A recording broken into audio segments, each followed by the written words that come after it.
Good evening and welcome everybody to the regular Gilbert Council meeting of April 27th, 2021. Call the meeting to order at 6 o'clock. I'll have the clerk read the roll call, please, Jim. Councillor Skenzich? Here. Councillor Heitzman? Here. Councillor Leone? Here. Mayor Oberstar? Here. Let the record show Councillor Pulis is absent without notice. All right, thank you. So then we'll have all the votes. Next, we will have the Pledge of Allegiance. Could everybody help me with the Pledge of Allegiance? I pledge allegiance to the flag of the United States of America, and to the republic for which it stands, one nation, under God, indivisible, with liberty and justice for all.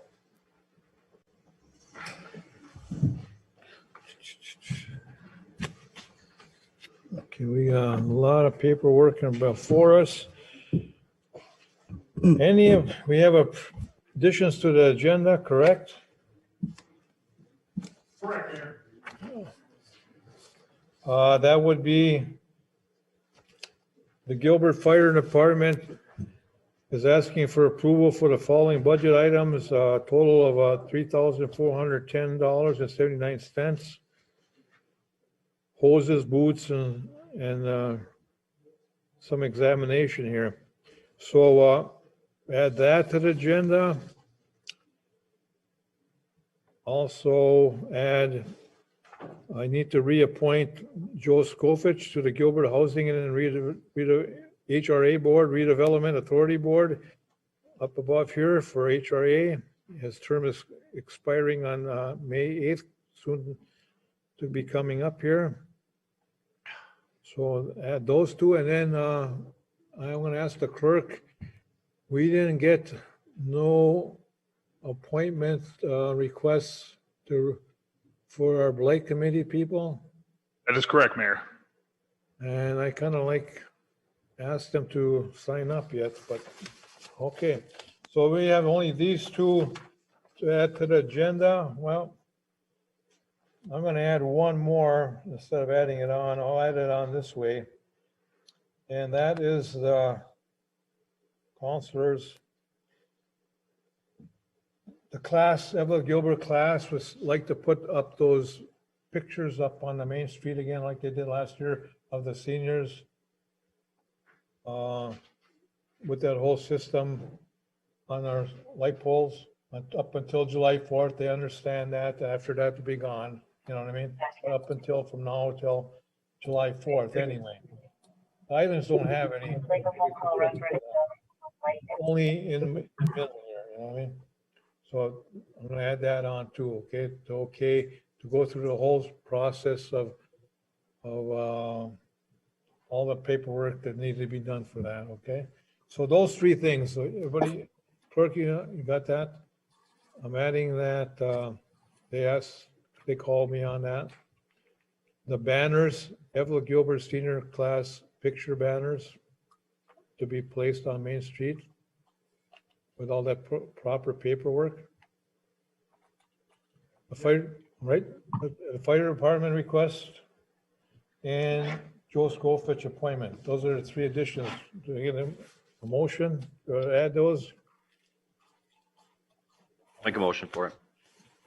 I'll second. Motion by Councillor Skenzich, supported by Councillor Leone to approve those additions to the agenda. Any more discussion? Councillor Skenzich, how do you vote? Aye. Councillor Heitzman? Aye. Councillor Leone? Aye. Mayor Oberstar, aye. Motion carries 4-0.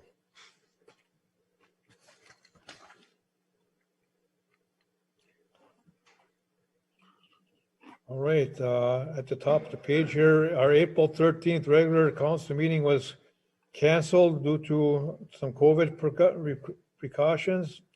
And we had scheduled it again for April 21st. And April 21st regular council meeting had to be canceled due to COVID precautions. And we are at our regular scheduled meeting for the month of April, our last meeting for April. Now we need to approve our city council minutes of previous minutes. May 23rd, 2021, city council working session minutes. March 23rd, 2021, city council working session minutes.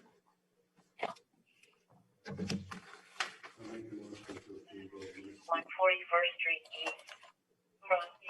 Moved by Councilor Heitzman, supported by I'll second it. Councilor Leoni, to approve the March 23rd, 2021 city council working session minutes. Any more discussion? Councilor Heitzman, how do you vote?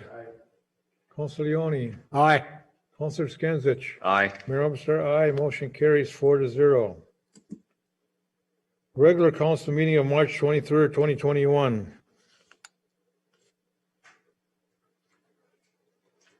I'll make a motion to approve those minutes. Moved by Councilor Heitzman, supported by I'll support. Councilor Leoni. Any more discussion? Councilor Heitzman, how do you vote? Councilor Leoni, Aye. Councilor Skinsich, Aye. Mayor Overstart, aye. Motion carries 4-0. March 30th, 2020, City Council special minutes, meeting minutes.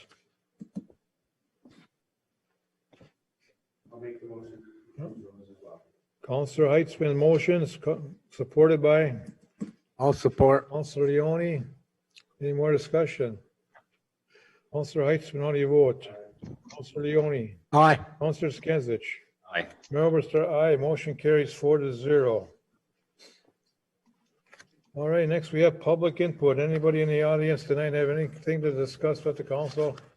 Other than what's on the nice agenda, please come up to the podium and state your name and issue.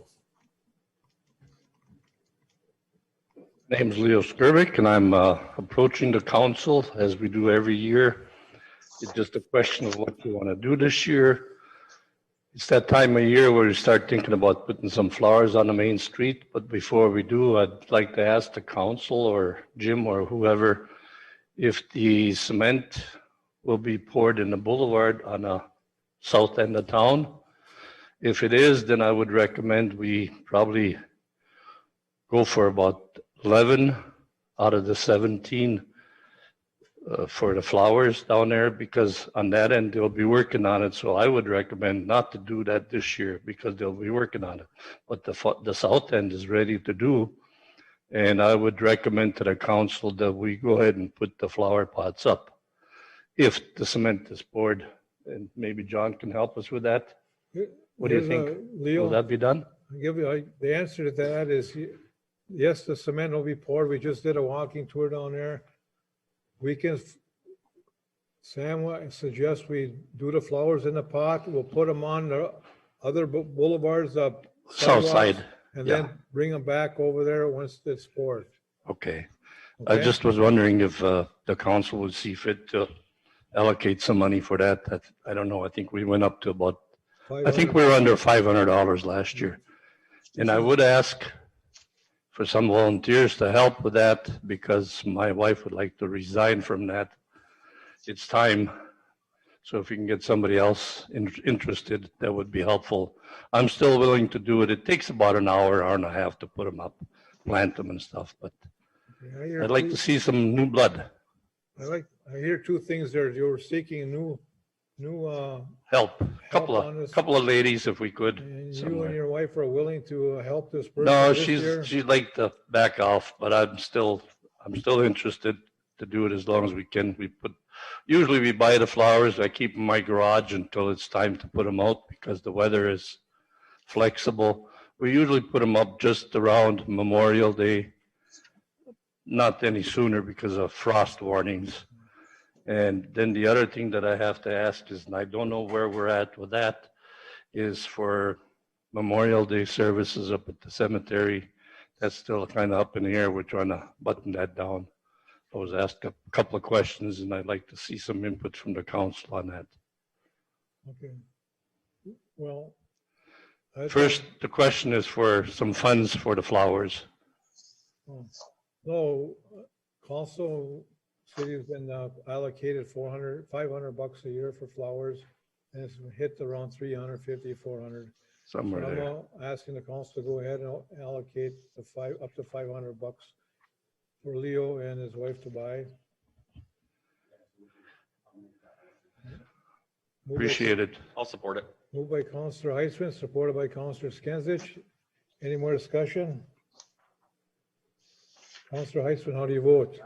Councillor Skinsich. Aye. Councillor Leoni. Aye. Mayor Worcester, aye. Motion carries. Allocate $500 to go ahead Thank you. and purchase. And then I'm We'll- asking anybody in the community that is willing to Give step me a hand. forward and take this flower gardening for the city of Gilbert on this year and years to come. Leo would like to step down and his wife. No, I'll keep helping, but my wife would like to step down, so. I'd like to step down. So anybody would come step forward and take that on for us, especially next year, but come back and this year and train with Leo and Yvonne, that'd be Yeah. great. So if somebody want to come to City Hall and contact City Hall and We'll go from there. Get you started. Yeah.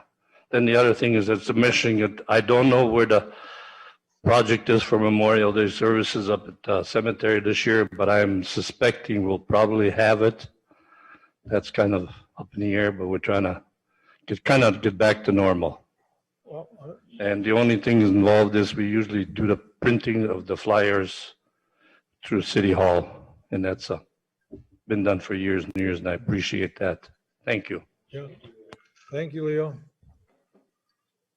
Anybody else in the audience tonight or on Zoom? I see, is that Betsy on there? Is Betsy going to be on the agenda or under public input? Huh? She's here for new business A. Okay, all right. Okay, we have Bob Putnam. Yeah, I had a question about the Sparta City sewers again. I know you had a meeting addressing the assessment, but I didn't see anything on there requiring them to hook up. There's no timeline set for these people to hook up. So if there isn't a timeline set, these people could pay the assessment and never hook up. And that's not going to alleviate our problem with these septics going into our water supply. So I believe that should be addressed. And maybe Brian has comments on that. Mayor, if I may, Mr. Pondon, my understanding is the process that we're moving forward, I think it's a two-lane street. What we're moving forward with now is just getting the assessments brought back forward and renewing that process, getting that running again. And then there'll be a secondary issue about whether or not we can force compliance with the hookups. So when do you think that'll take place? I'm not sure at this point. In year, 2, 3? I know, really, I'm serious. I'm just asking that question. I don't have the answer for you right now. Months or years? I don't know. A lot of it may depend on the county. In the meantime, well, I asked the county, what question do you have of the county? Because I talked to them about this. The question just may be whether or not they're going to reauthorize those septics that are in that area. No, they're not. No, I talked to them on that. Here's what they told me. They says it's up to the city to push this. It's not the county's issue. The city can make these people hook up at any time. It's not the county that does that. So I talked to them last week. So like I say, when we hooked up in 2010, I believe there's some people that did pay the assessment and they're still not hooked up to the system. There was no follow-up. The whole situation was done so poorly that I shake my head every time I look at the paperwork on it. It's just, you had some people on the lake that were made to hook up and others on the lake that were allowed to opt out. And that's the ones we're addressing now. There's about 10 of them. I don't know. The city can take it in their own hands and make them hook up according to what the county told me. And I sure hope we do that. You know, it's been long enough. Well, my recommendation, and the folks that were at that hearing, I think I hinted to those folks that my recommendation to council would be just what Bob is saying. To have the Water and Light Board, first of all, recommend that to the council, and we start issuing, I don't know what the word would be, that all these 5 people that are left out there now that we've done with the hearing, and they're going to pay, they got 15 years to pay back that $8,100 right now, that we give them 2 years to be hooked up, starting from whatever date we can get this passed on the city council agenda here. Next couple months here, like 2 years from July 1st would be 2023, you know. So that's my recommendation to council. That'll be up for, Excuse me, Mayor, there's another 5 in what people call Old Sparta that aren't hooked up either.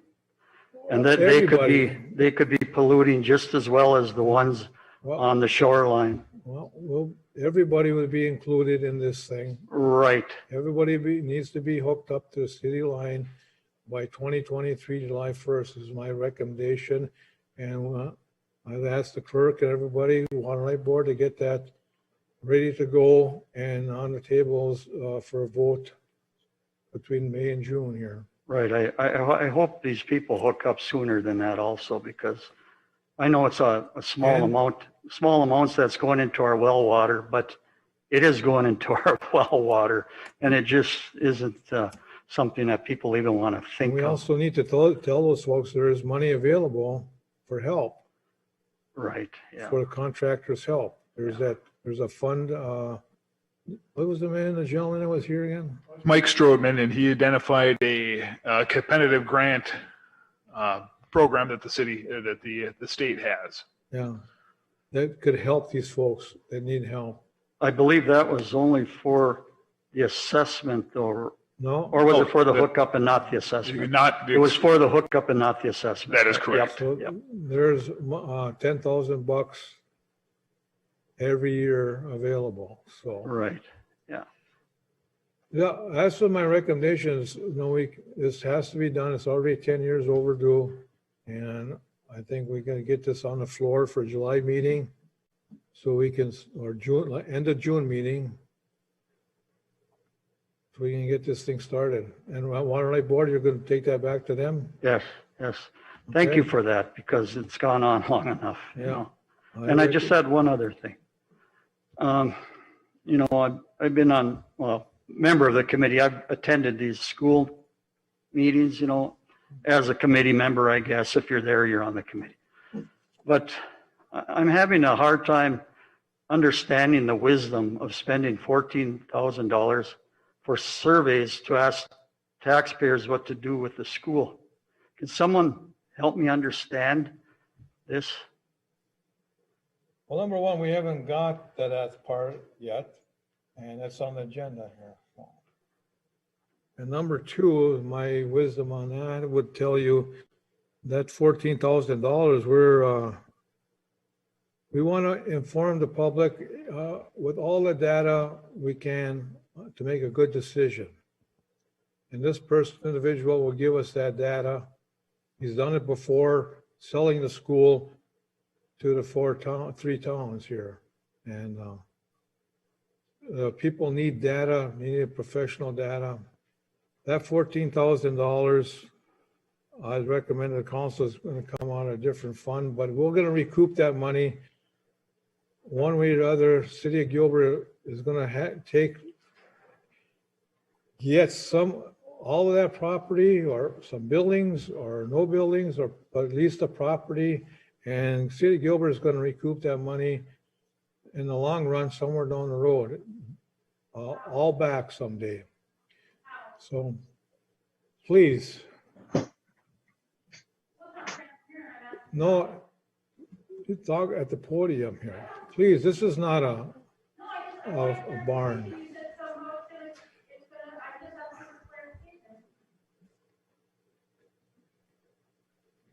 What don't you understand? This is not Main Street of Gilbert here. You talk up at the podium when it's your turn. I'm just asking for clarification. I'll gladly come to the podium. Gilbert, if Gilbert was to sell all that property up there, And who's gonna buy it when the property taxes are? Again. 4 times? you are interrupting me and his discussion right now. I'll wait. I am tired of arguing with you. You are very unprofessional. It's just like, I don't know, in school, you had to raise your hand before the teacher let you talk. And you just went boom, boom, boom, boom. Wow. But you said they were. And you were used to sit up here, you used to sit up here. Yeah, Yeah. and I used to do a good job. No, terrible job. Okay, well, at least the taxpayers. Terrible job. Terrible job. The terriblest job of anybody sitting up here. Can we get back to the subject? Yeah, go ahead. Instead of cutting each other down. Gilbert, you can sell lots up there for $5,000 each. You're gonna get that back in 3 lots. Right. So what I'm saying is, and I've done my homework like I usually do, and I've called and I've asked investors, and what they've told me is they're more likely to want to purchase a bare lot up there. They don't want to deal with refurbishing an old building because there'd be money ahead by just going with a bare lot. So my prediction is you're going to be putting out this $14,000 and you're going to end up tearing all those buildings down when it's all said and done. I can almost guarantee it. Because I don't know what these people are going to tell you. These people, this survey of the entire town, when you don't see anybody coming to these meetings, they're not going to care. They're not going to know.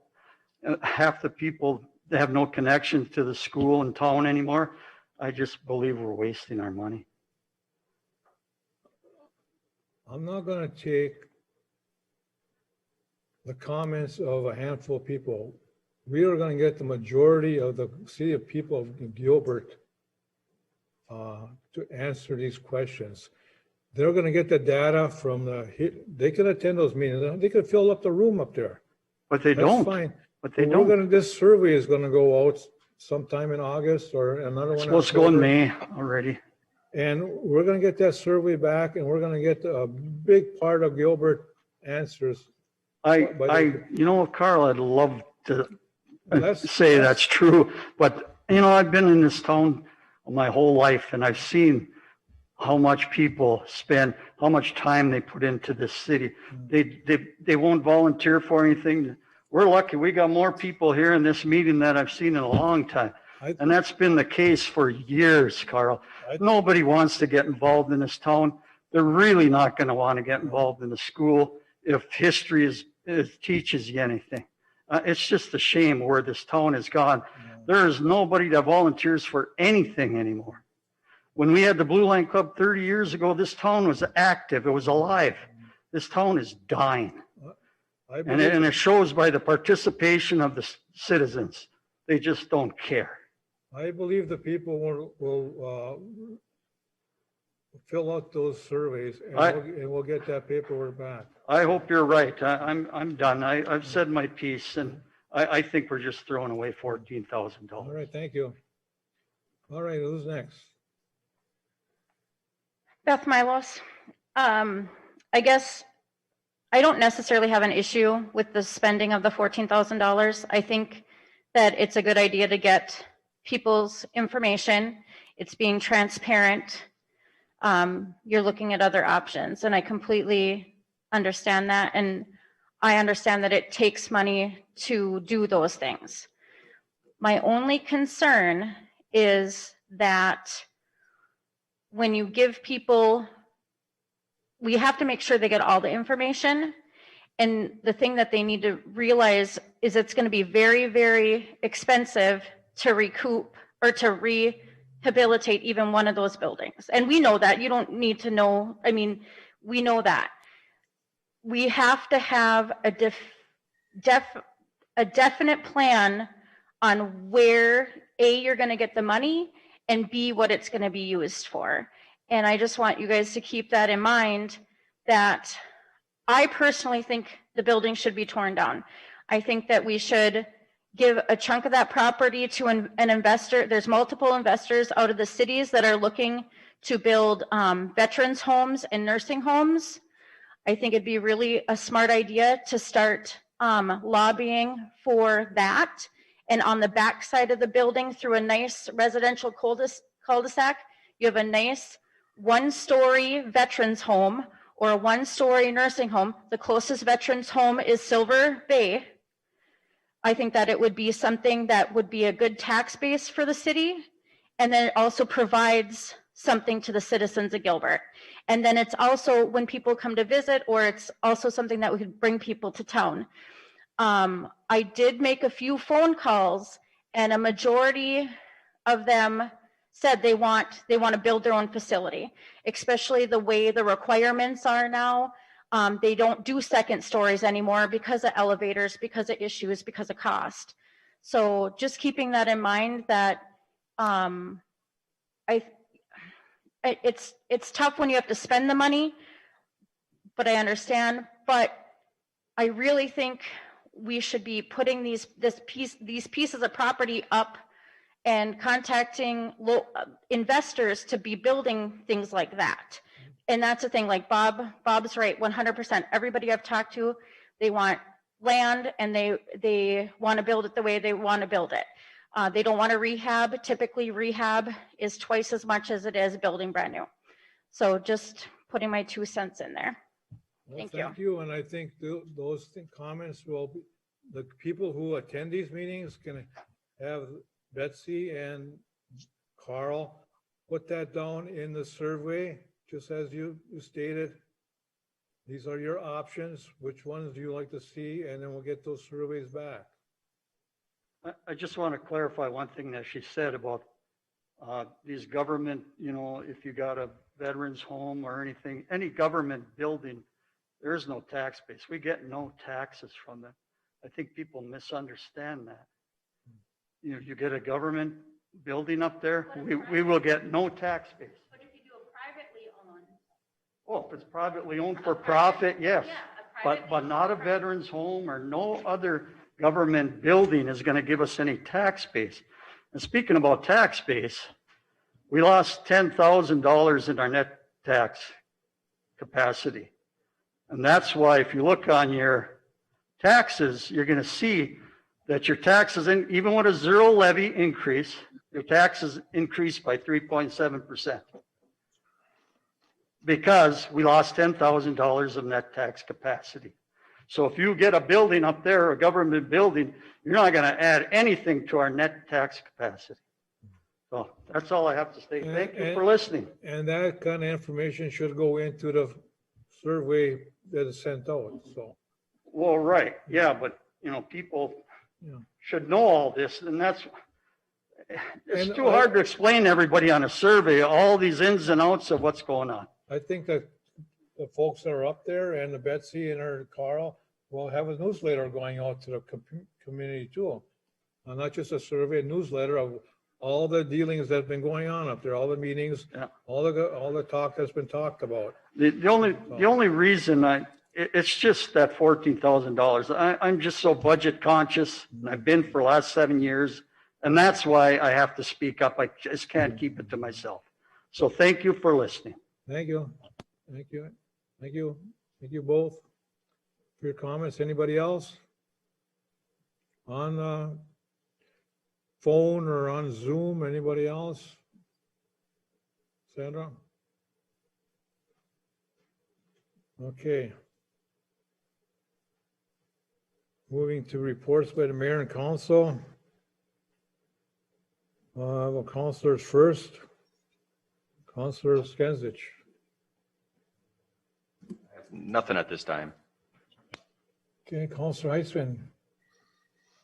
Just to follow up on what both Beth and Bob had to say about the report and the idea of transparency and getting a complete picture presented to the taxpayers of Gilbert about what's going to happen with that school property is key, because the five of us, the four of us plus the mayor to make that decision is a tremendous undertaking, and the city needs to be, the city population needs to be involved with that. So I agree 100%. Absolutely. That's why we having this year-long community citizens input, okay? And so we can get some kind of idea of how the town is feeling, not just 10, 20 people. We like to get more involvement so we have make a good decision when we need to make that decision. Councilor Leone, Nothing at this time. thank you. All right, I have a few things I gotta tie up here. I want to thank the community and apologize that we had to close down for most of April to take COVID precautions for our staff over here in the city hall. I got a negative report after 3 days of waiting for a test result, and got the green light to go, and then we got red light that turned positive, so I had to cancel again. So apologize to the community that we had to close down for that period of time. I want to thank Linda Tyson for putting it in the paper and the radio station for putting it on alerting everybody that we are closed. City staff, I know we got to work on the answering machine part of it. Make sure we can get that recording on the answering machine. So, and I thank the patience of the community. Finally hit home here a little bit, and then this person is still out. So hopefully this person is okay and comes back soon. But everybody else is good to go. Also, we had a citizen call me up on somebody calling them about they need to give them $400 to put in electrical meters. And apparently that sounded like a scam. And this person thought so and contacted me, and I got a hold of Jim and Ty, and they did a very good job in getting paperwork out to the community the next morning, door to door, flyer alerting the people that there's a scam going on, asking for money to put in electrical meters. And this is not true. This is no money to be collected by anybody. Just we are contacting people to make appointments to get there, not asking for money. So Jim, can you report on that, where we are on that? Any more data on that? Not since the initial reports, Mayor.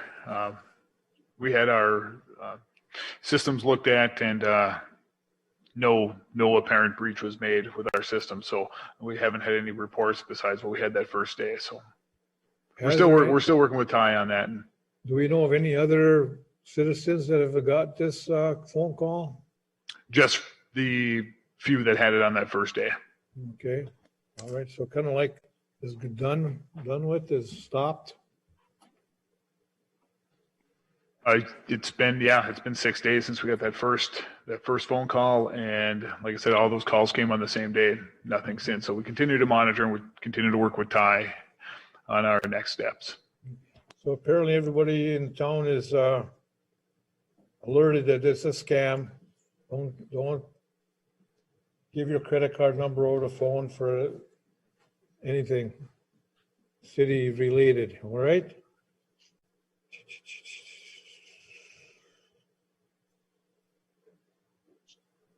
I want to thank AUA and Joe Gentile for supplying us, and Jim and Sandra for arranging the bus that we had in our working session that took us up and down that end of town on our tour of the project that was completed last year for MnDOT.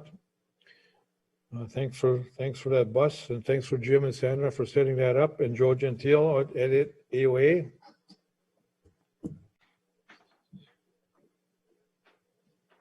Okay.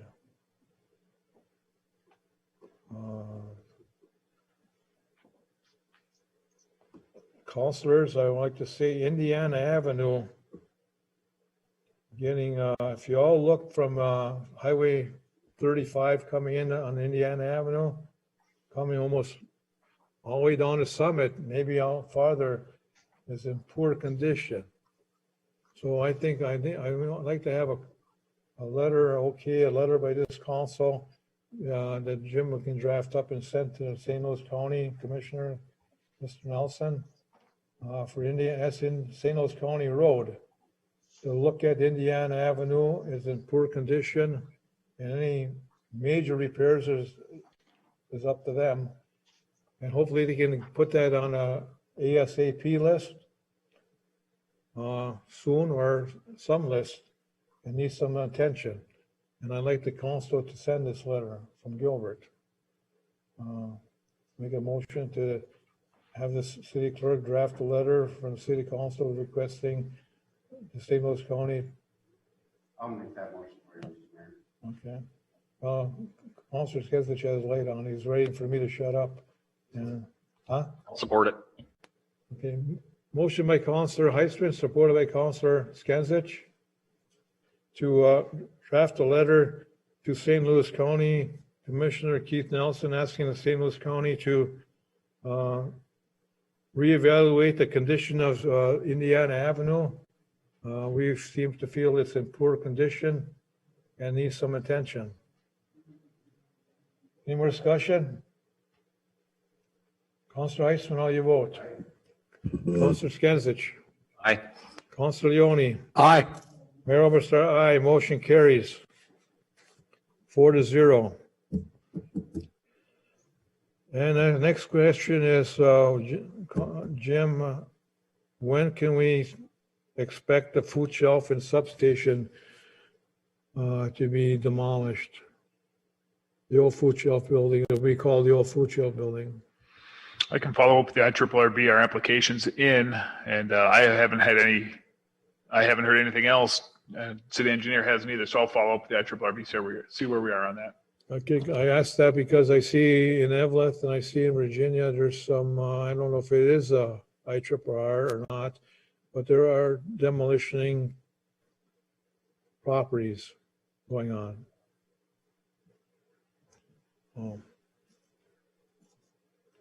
All right, I think I got everything off my notes here. I set up a working session. We have some things discussed with the cemetery board on the agenda here, but I'm going to set up a working session for an hour long, if it takes that long, with the cemetery board for May 11th, our next meeting, May 11th, from 5 to 6.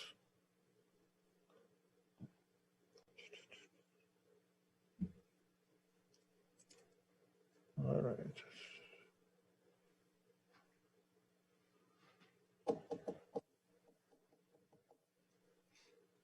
Okay. All right. I'm finished. Reports of staff, boards, and commissions. City Attorney Brian Lindsay. Thank you, Mayor. No formal report, but I am happy to field any questions that the council may have. Thank you. Any questions by the council for our attorney?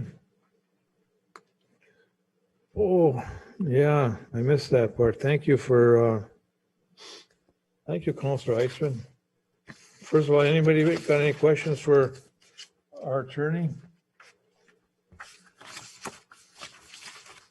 Okay, no, I got to backtrack here. I got one thing I was asked to do.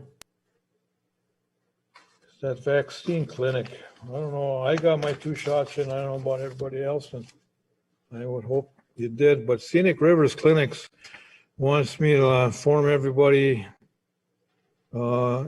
Scenic Rivers Clinics in Eveleth have the COVID vaccine clinic. Appointments are available. Scenic Rivers has opened a temporary COVID-19 vaccine clinic in Eveleth, and they are now scheduling appointments for individuals 18 and plus to receive COVID-19 vaccinations following state eligibility guidelines. There is no cost to the patient for this vaccine.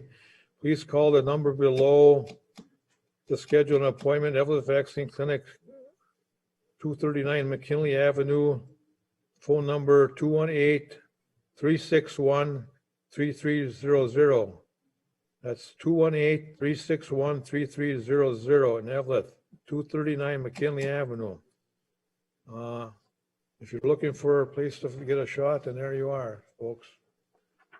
Again, I am over a month in on my shots, so I'm happy and hopefully everybody else will be too. All right, city engineer, John Jamnick. One agenda item.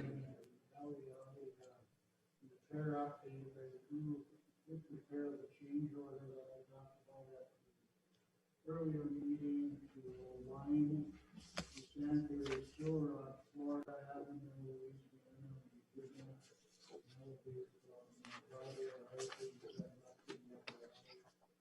All three alleys fall to the change order we will actually follow through the MnDOT contract and then doing the other ones that are doing the line by total cost $15,225.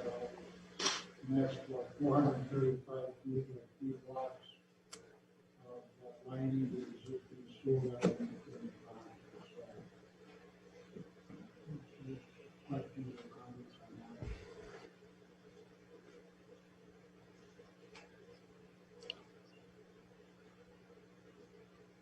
All right, everybody okay with that? What did you say, how much was John? What was the change order? 15,225. I did. Yes, council has this. This change order number 16, change order amount $15,375. This was, John was able to give me this right before the meeting, so I passed it out to council. There's also a copy in the agenda packet in the back of the room there, if anyone wants to see it. I don't have that one. Is it buried on that?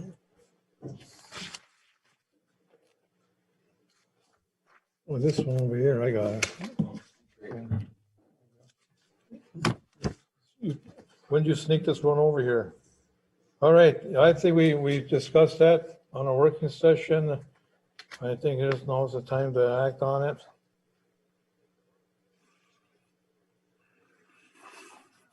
Do we want to move or no? I do. I'll make that motion to have those sewers lined.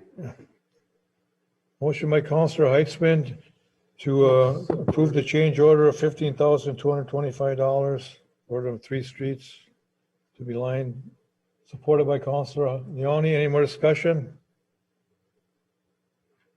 That total 15,375. 15,375 and 15,225 to the bottom. Which one is it, John? It's 15,375. Second page. Okay, 15,375. All right, $15,375, correct? Any more discussion? Councilor Heitzman, how do you vote? Councilor Leone? Aye. Councilor Skinsich? Aye. Mayor Albertson, aye. Motion carries 4-0. Continue, John. All right. Chief Police Today teacher. Good evening, Mayor, Council. Can you hear me? Yes. Perfect. First thing, just update. Last week we had a shooting in town. Just want to let the council know that all parties have been identified and the individual did survive, and there are charges pending after determination of some DNA tests. So that's that. The second thing I have is due to the COVID and the meetings getting pushed, I would like to have a couple of nuisance hearings.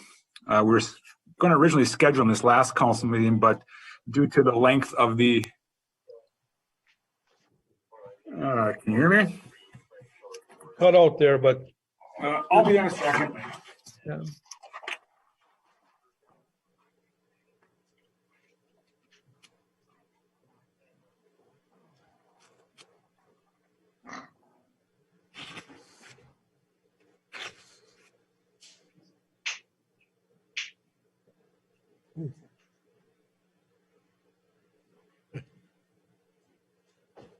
Good evening, Mayor, Council.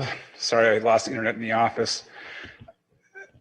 Due to the, not sure what you heard and what you did not, due to the COVID and the council is getting pushed back and due to the long agenda, I was going to bring forward a couple of nuisance hearings. As far as the nuisance hearing goes, we'll serve the owners with some letters for the next council meeting. I would ask that the council makes a determination whether they want to have a special session prior to the council meeting to have this hearing. This is the hearing where we serve the owners of the properties letters stating what their rights are in regards to the nuisance ordinance violations. That'll give them an opportunity to come to the council, hear their case, and at that time I will provide the council with pictures and photographs and other evidence. And based on what is provided to the council and whatever the property owner provides on their end, that will hopefully allow the council to make a determination on whether or not to abate the property, or in other words, to clean it up. So I don't know if you want to do it during the regular council meeting and just adjourn the regular council meeting at some point. I'm assuming it could take 10 minutes to do 3 of them, or it could take 45 minutes. It just depends. Generally in Biwabic, most property owners do not show up for it, but we don't know how it would work out in Gilbert. So, or we can do it prior to the council meeting. If it was 5:30, that would be another option. So I'm kind of leaving that to the council. But I'd like to either bring it to the next council meeting, the council meeting after, so we can start the process of these properties. I would bring forward 3 properties initially. Brian, would this have to be closed? Oh, it would be open to the public. Okay. All right. I would recommend we have a working session for May 11th at 5 o'clock. We will meet with the cemetery board till 5:30, and at 5:30 we'll take up your. Okay. That sounds good. That's all put in the letters is 5:30 on whatever council meeting that we have scheduled. Yeah, until 6 o'clock. You do 1, 2, or 3 or whatever it can be. I would hope we can get 3 done within a half hour. I have a feeling that at least one property owner will not show up. So that might speed the process up. That's what we'll work. We'll meet with the cemetery board. Hopefully we can get all that done in a half hour. And then, no?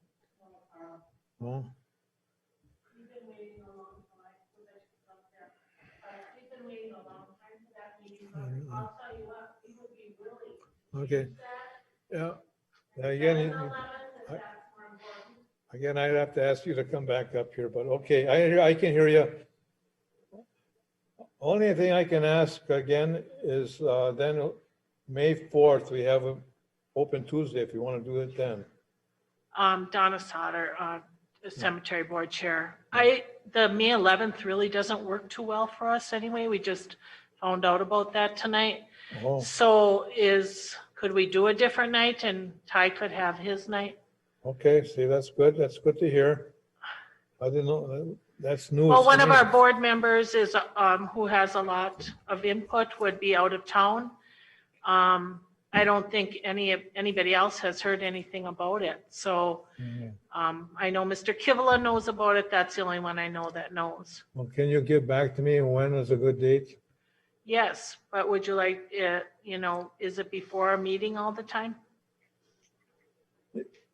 We have 2 meetings a month, Okay, and we can have more. But the Okay. 2 are the 2nd and 4th, and the working session will be prior to that, 5 o'clock. The next one will be then I think May 25th. well, May 25th or May 4th. Keith, do you have any? You can get back to me on that, okay? Okay, I will. But we would really like to have an hour, I'm sure. Okay, so you're saying we're okay to have this other thing on May 11th? Yes, Okay. I would like that better. All right, thank you. Yep. All right, Ty. We will have you up at May 11th at 5 o'clock, all right? Sounds good. Thank you, Mayor. The last item is I am going to need to have a public hearing also scheduled. We're going to be enacting a new body cam policy to meet the newest state standards. I don't anticipate anybody showing up as we did the last time a year ago. This will be to finalize the policy and put it into place. I would anticipate I only need about 5 minutes. It would go rather quickly unless somebody came to fight the body cam policy, even though the way that the state mandates are, they're pretty well locked up with what's private data, what's public data. And our policy, the policy I'm developing is a little bit more of a loose policy. I think it works better for a small town because some departments, especially down the Twin Cities now, their body cameras run their full 12-hour shift. So even if you have a normal conversation with any citizen or anybody, that would be recorded. We've loosened it up to the point where if it's a use of force call, traffic stop, items like that is when it would have to be recorded, and just general person-to-person contacts would not be part of it. I know Burnsville PD, anytime that they talk to an individual, it's recorded. I don't feel that that's the point of the body cameras. The body cameras are to provide evidence along with accountability, both on the police officer side along with the citizen side. But however, I think we've got a fairly good rapport with our community. And when people want to talk so-called off the record, I think we still need to have that. That's the advantage we have in a small town, that we've got that personal contact. So it's a little bit lighter of a policy than you see down in the Twin Cities, but I don't foresee that we need to have, if we stop at the gas station, talk to somebody, I don't foresee any evidentiary value to have that. And we generally, when I have complaints against my officers, it's not because of them having a general conversation. It's generally in a use of force situation. So if anybody has input on that, they can come to me prior to the meeting and we can look at it and I can kind of explain what it is. Most contacts are now considered private data. If I deal with you at your residence, it's private data. The public cannot see that. The only people that can see it is subject data, anybody involved with it, that case. And even then we would still have to be required to redact faces and I believe any audio involving juveniles. So, but I think it's we've had body cams for a long time. We think this is the chance to really do it the right way. And it definitely helps us in many cases. In fact, it saves us money, even though the initial purchases are expensive.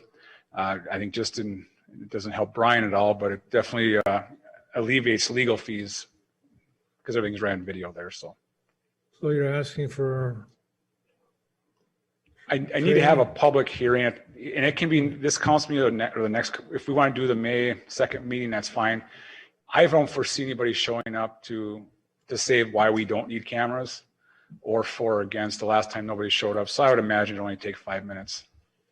So you're asking for a public hearing? Correct. Okay, 5:30, next meeting, May 11th. I think we're doing something May 11th, correct? Already, we're doing the. You're doing your nuisance. Yep. Hearings at 5. We won't be done by 5. Okay, if you want to do it all in one shot, we'll do it. Yeah, 5 to 5:30. I won't bother you for a couple months. Do it all in one shot. Perfect. Okay. Thank you. Ty, do you want to do the nuisance hearings first at 5, or you want to do the hearing starting at 5?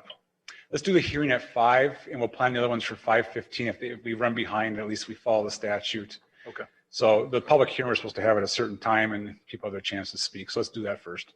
Okay. You want the public hearing to be specified for 5:45 or 5:30? Public hearing will be 5 o'clock. 5 o'clock for the public hearing. Do that first? Yep, and we could. All right. Number 2,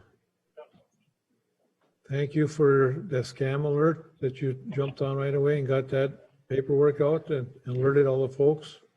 And Sammy's crew did a good job. They put out about 900 flyers in a matter of 4 hours. Thank the city crew for taking the time and another day to go do that. And I think it's, according to Jim, it's stopped. Person stopped. You don't know who did it though, right? Yeah, we don't know the origin due to us having a couple of other vendors involved. The breach was probably more on their end than on our end. trying to track it back might be a little bit more difficult. This phone number tracks back to a computer generated number. A lot of times the money is actually funneled through Canada. And then obviously anything less than $1 million, the federal government won't go after anybody out of jurisdiction. So it's usually a wash, unfortunately. Okay. Well, I think we stopped it and nobody bid on it, and so we're okay. Yep. All right. Thank Thank you, Mayor Council. Thank you. All right.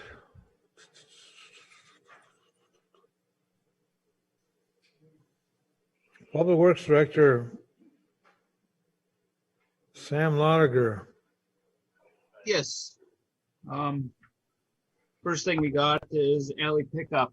Alley pickup I got scheduled this week here, and I had it on the last meeting, never got approved, but we're still going forward with it. So alley pickup is this week, the 26th through the 30th.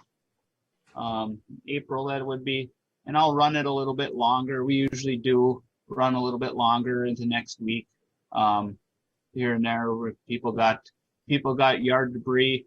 We want all their yard debris, leaves and everything, grass clippings in bags. And then we will pick up sticks and brush, but we want them no longer than 4 feet.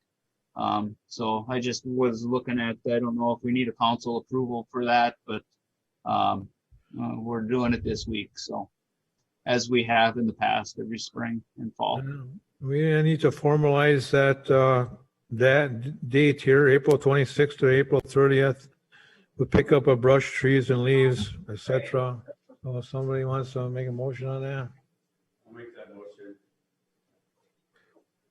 Motion by Councilor Heisman to approve, City Council approving April 26th through April 30th, or a bit longer, depending on whatever Sam needs to do for the alley pickup of brush, trees, and leaves. Somebody want to second that? I'll second it. Second by Councilor Skinsich. Any more discussion? Councilor Heisman, how do you vote? Councilor Skinsich. Aye. Councilor Leone. Aye. Mayor Oberstar, aye. Motion carries 4-0. Next item on my list is the portable restrooms for the summer. We usually put them in the parks and up at the cemetery, down at the beaches, and then down at the ball fields also. So I was looking at A1 out of Evlith here as going with them. I recommend council go do as we did last year. Everything that we same as we did last year. I think we had some damage waivers included in there. Yeah. The price is included damage waivers. So like the price of handicap unit with the damage waiver is $97 a month. And then the regular bathroom was $77 a month. But if you just approve the A1 quote, that would work for us. Because we do also have secondary pickups, like sometimes at the campground, and then also at the beaches when it's really busy. We'll have them do another clean in the middle of the week. So if you just approve the quote from A1, that would work. There was sanitizer involved here. You did that last year though, didn't you? Yeah, we did the sanitizer stuff. So Are you wanting that included this time or no? it doesn't need to be, no. Again, if I recommend the same as last year with A1, that should be okay. I would think so. All right. I'll make a motion to accept A1 services. I'll support that. With all the handicap, with all the same parameters as last year? Correct. Moved by Councilor Skinsich, supported by Councilor Heitzman to go with A1 with all the same parameters as city used last year. Any more discussion? Counselor Heitzman, Skinsich, how do you vote? Aye. Counselor Heitzman. Counselor Ioni. Aye. Mayor Oberstar, aye. Motion carries 4-0.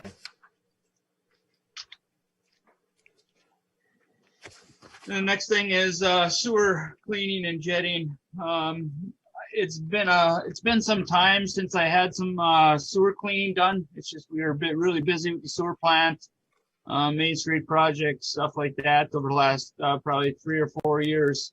I didn't get anybody to come in and clean and jet unless we were having issues. But this is I'd like to do about 8,000 feet of sanitary cleaning. And then I would like to televise about 2,000 feet. I know there's some spots where we didn't get televised over the last, 10 years. And then there's some really bad spots that we got televised, but I want to see if they got any worse. So that's where I got a quote from Great Lakes Pipe Service here. And they did a good job for us last time we had them up, and a couple previous times. So I'd like the council to approve this to go forward and do some sewer cleaning. And it'd be for the cost of $9,710.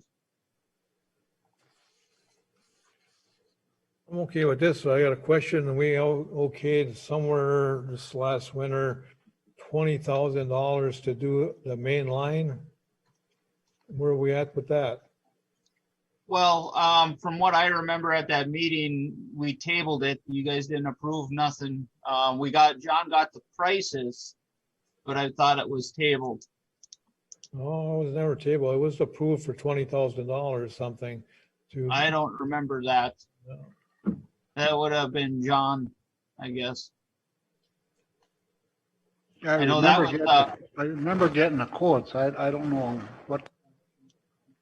I know we talked about it at one meeting last fall. I don't know. And it was right in the middle of winter or right before winter. Was it end of October, beginning of November or something like that? And I know I don't think they would have been able to do it.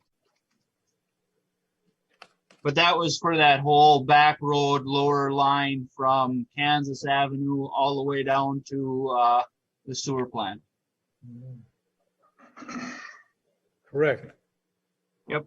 That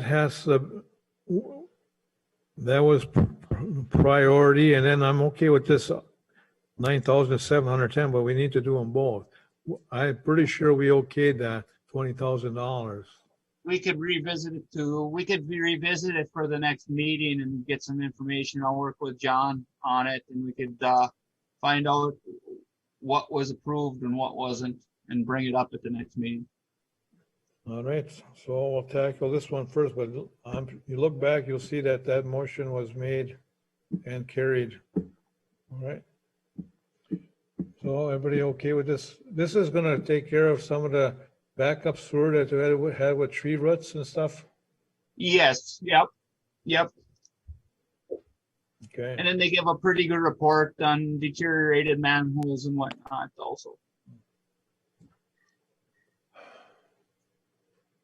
What's the council wish to do? I'll make that motion, Mr. Mayor, to allow Sam to pursue Great Lakes Pipe Service in the amount of $97.10. Motion by Councilor Heitzman, supported by? I'll support. Councilor Ioni to go ahead with that $29,710 for Great Lakes Pipe Service for professional services of cleaning. And is that cleaning and videoing? Yeah, I didn't do everything videoing because I didn't feel the need to, but it's cleaning and televising what I need to. I'm gonna clean 8,000 feet and then televise 2,000. Okay. Any more discussion? Councilor Heitzman, how do you vote?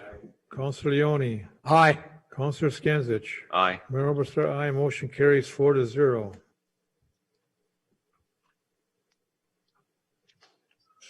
And then my next thing on the list is total controls water treatment plant IT equipment and control items. This has to do with some of the IT stuff that SCH is putting together for our next go around at the water plant. That what 136,000. 20,000 of that 136 is IT stuff that SCH put in for that cost. This is just bringing forward to get these controls done sooner than later. I know on the agenda is some item up at the reservoir for doing that job, and if the council goes through with it, or if they don't, it would be nice to have some of these controls that this quote provides if we do go forward with that. And then it'll help us in the future here at the city dealing with controls and stuff down at our water plant. So that's where I'm looking at you guys to approve this quote for $20,393 for IT stuff, control work down at our water plant.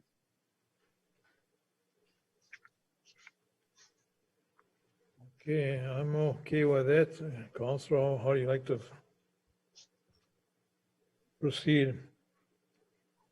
This is in that, we have a grant put in for this too, don't we, Jim? Yes, Mayor. No, okay.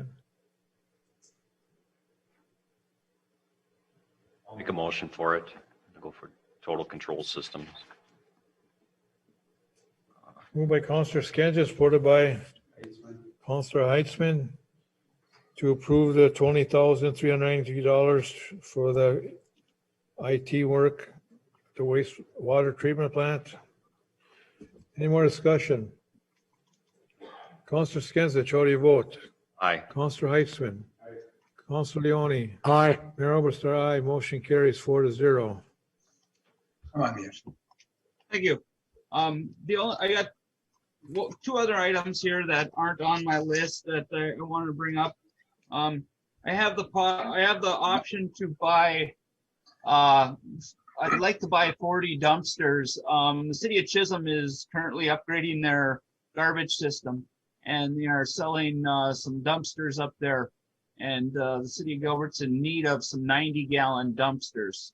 They're the smaller ones. We got a lot of the 300-gallon dumpsters up behind the rock houses up there, but we don't have any 90-gallon ones available to us. And actually, they're selling them at a really good deal. They're really good shape. They're half price. They're $25 a piece. I'd like the council to approve me to buy 40 of them, which would be $1,000. That would come out of the garbage fund. And you got uses for them? Yes, we do. We are actually currently just wire tying and zip tying some of our 90-gallon ones together as we speak now. I was in the process of getting prices for them, and a flyer came up that the city of Chisholm was getting rid of some of them. So it's kind of it's a good thing. So, and then it's half the price of new. So. Okay, also, I think should go ahead, okay that? Nice. So got 40 of them at $25, Sam. Thanks. Good shopping. $1,000, yeah. Motion by Counselor Heitzman to approve $1,000 worth of 90-gallon, purchase of 40 90-gallon tank garbage containers So to the city of Chisholm. what's a wheel I'll pass? support. Supported by Counselor Skinsich. Any more discussion? Counselor Heitzman, how do you vote? Counselor Skinsich. Aye. Counselor Leone. Aye. Mayor Oberstar, aye. Motion carries 4-0. The other thing I got is just a quick one. I know the council approved SCH to do our 30% of design for our water plant. We had one meeting on it here about 2 to 3 weeks ago. There's some stuff that we got to get in by the 16th of June. I don't know that the council put together a committee for like water plant design or anything like that. And I just wanted to ask the council or if you guys wanted to appoint a couple of members from either the Water and Light Board or the council that would want to be involved and get in a couple meetings to bring the water plant design to 30% so we can go out for grants. My recommendation as a council that the Water and Light Board be the committee and Sam and SEH we go to the Water and Light Board meetings. And the Water and Light Board can schedule more meetings if they have to, not just their monthly meetings to accommodate whatever timeline you guys have, you know what I'm Well, saying? and that's what I don't know. I don't know. It would have to be meetings during the day.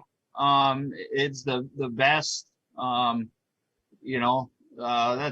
where it's nice to have a couple committee members that are off, and maybe it's just 2 committee members. But we got quite a bit of work to do here in the next month to get this design to 30%.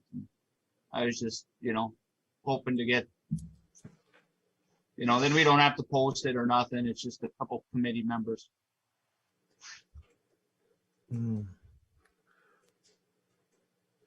But I guess, Mr. Mayor, if you want the whole, if that's the committee you want, then that's what we'd have to work around, I guess. Yeah, that's the committee I'd like to see, Water and Light Board Committee, and you and SEH attend those meetings. And if the Water and Light Board has to have us post a meeting of 3 days prior, special meeting, board can have a special meeting or for a hearing of some kind. That's all okay, but it has to be posted 3 days in advance. Can have morning meetings or whatever, but I'm gonna have all these other little committees all the time. Leo? For public information, I think that a couple of us can attend at Sam's call or Jim's call, and we'll work with them. That's not a problem. We'd be happy to meet with them because that's a big project and we should be informed. And it wouldn't hurt if we can get 1 counselor or 2 counselors just to keep up what's going on, because it's a long, lengthy process. It's expensive and we want to do it right. I'll look at it, form a committee, but for right now, I have the Water and Light Board as a whole, work with Sam and SEH on this, okay? Yeah, sure. All right. Fine. All right. We'll help. Thank you, Leo. It's okay, Sam? Yep, that's fine with me. Here's one thing we got for you. We're gonna hopefully okay the Evelyn Gilbert senior class to put their banners back up on town between Michigan and in New York. Yeah, that's what I was going to mention. That's all it could be is Michigan to New York. So I'll work with, I think it is, I can't remember her name. I'll work with the resident that's bringing it forward to get them up and get them down before the 4th. I think Mrs. Woods over there in Evelyn Woods, from the rink there. Okay, I'll work with whoever. Yeah. All right. We need to pass permission to put those back under the same parameters as last year. That makes that motion to let that happen. That was nice to see those kids on our light poles. Motion by Councilor Heisman, second by Councilor Leone to allow the placement of the senior class pictures on the Gilbert streetlights under the same conditions as last year. Clerk can work on that. Any more discussion? Councilor Heisman, how do you vote? Aye. Councilor Skinsich? Aye. Councilor Leone? Aye. Mayor Officer, aye. Motion carries 4-0. Rest is agenda, Mr. Mayor. And under the same note, I hopefully we can get letters out to all the bar establishments in town to get everything in proper order. If there's any going to be street dances or anything like that, get that. This is April. You got plenty enough time to do all this paperwork, Jim, right? Yes, we've had discussions on that, and Sandra's has those letters just about ready to go out here, so we're on the same page there. All right, thank you.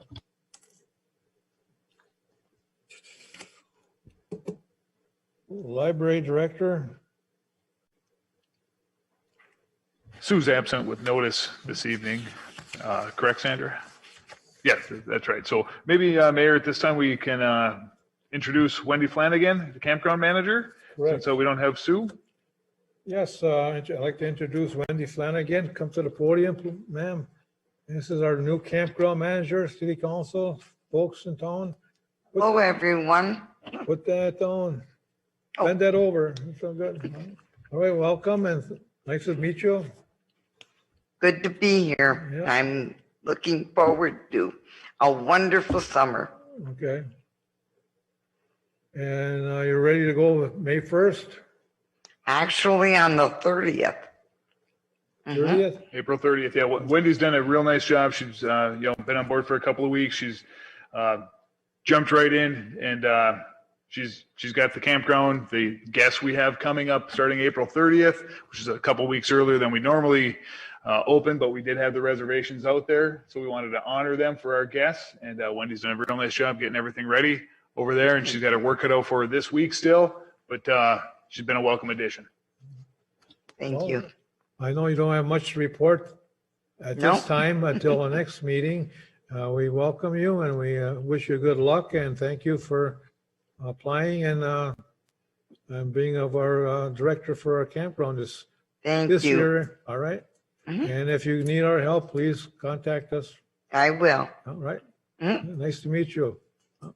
Anybody got any questions for Wendy before she leaves? Oh, again, thanks again for showing up. And we'll put you on the regular agenda starting in June, okay? May, all right? All right, city clerk, Jim Paulson, administrator. All right, thank you, Mayor. Just a couple of things. Want to make the public aware. The property assessments for the 2022 property taxes. It's handled by the county, of course. The Board of Appeals and Equalization for the city of Gilbert will be an open book meeting on May 5th, 2021 from 3 p.m. to 4 p.m. You can appeal by phone, mail, or email to our assessor. And this, it's Nicole Felton is assigned to Gilbert. We have her contact number here at the city. If anyone needs that, we also had that posted in the paper last week, just so May 5th, if anyone has any questions, you can call City Hall. We can get you in contact with Nicole. Second thing is the mayor alluded to earlier in the meeting. I'd like to thank all the residents for their patience with a recent COVID protocol we needed to follow. I want to assure everybody that we worked hand in hand with St. Louis County Public Health on those protocols, and I will quote them: working with the city of Gilbert was a breath of fresh air for the county. They were really impressed with how we handled the situation we had, and we did everything that they told us to do there. So once again, my thanks for the patience of the residents and the staff and the council. We didn't expect we were going to have to shut down and work from home and do all that good stuff in the middle of April, but we made through and we continue on. So thank you for everyone for that. Final thing is a resident came in today and informed us that Holiday gas station was not going to carry our garbage bags anymore because of COVID, and which prompted me to call Holiday gas station. And that citizen was incorrect. They had heard that incorrectly. So just make sure everybody knows Holiday gas station is still carrying the city of Gilbert garbage bags. They happen to be out. And so we have a delivery going to them tomorrow. But if anyone else has heard that, that is not true. They are carrying the garbage bags. So wanted to make sure that was clear. Thank you. Yeah. And everything else I have is agenda items.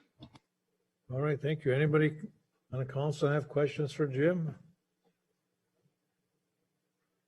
Thanks for clearing that up too, that issue, Jim. All right. Cemetery Advisory Board minutes of February 2nd, and we have some recommendations. Then I think I'll have the committee members come to the podium if they want to. But first of all, accept the minutes of Cemetery Board of February 2nd, 2021. I'll second. Moved by Counselor Heisman, supported by Counselor Skinsich to approve these minutes. Any more discussion? Counselor Heisman, how do you vote? Counselor Skinsich? Aye. Counselor Leone? Aye. Mayor Oberstar, aye. Motion carries 4-0. All right, at the end of their minutes, they have recommendations for the council. Like I say, we're gonna need another full length hour with them at another point in time here when they can all get together. And I thought that was gonna be next meeting, but we can wait. But we have some here, request for joint meeting, which is to be announced. City council take meeting action to ensure the outlot B and lot 2 of plot of Alaska rezone to permit the establishment of a cemetery thereon. Is that some of those small parcels of land by the parking lot there we're talking about? Donna Sauter again. Yes, Donna is the chairman of the cemetery, chair lady of the cemetery board, yeah. I am.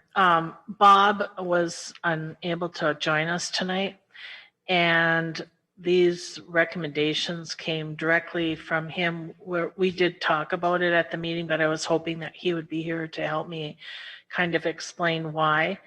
The one recommendation is we wanted to have it rezoned cemetery so that we could use that property right below the Kim Priner area there, that we could use that to put a road in there so that we could put that dirt from the city there so we can save that dirt, so we can use that dirt for fill up at the cemetery. But Bob is not here to explain it real well. And if we would be able to have that meeting on May 4th with you guys, that's our regular meeting. And we meet at 4.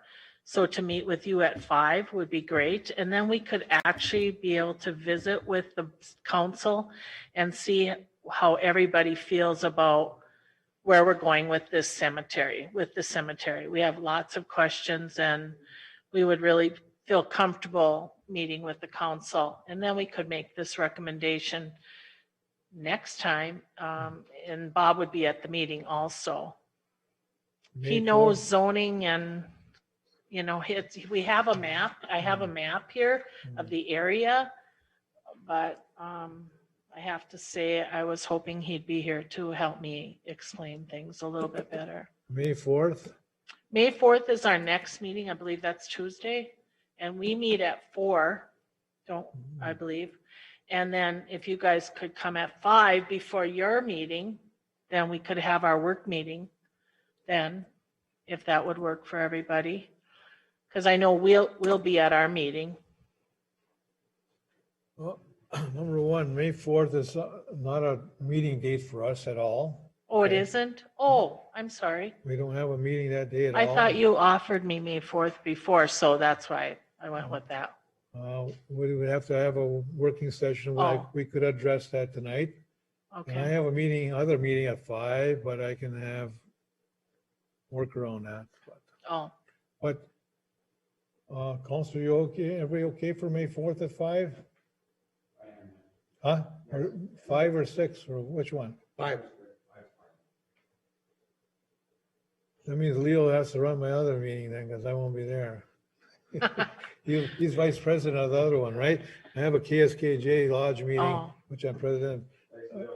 But Leo's gonna handle that one, so I can be here. Well, this way, we could all visit and see where we're going with all this, and then maybe our recommendations would make more sense. And maybe some of the recommendations would change if we Yeah. knew the council's feelings about some things. I tell you, I think it's long overdue.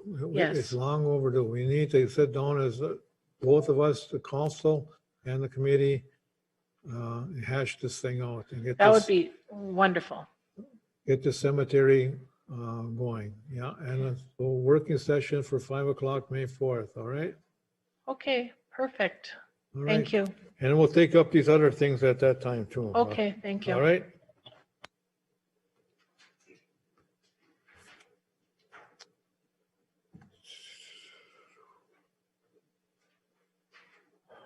Any MMPA board minutes of March 17, 2021?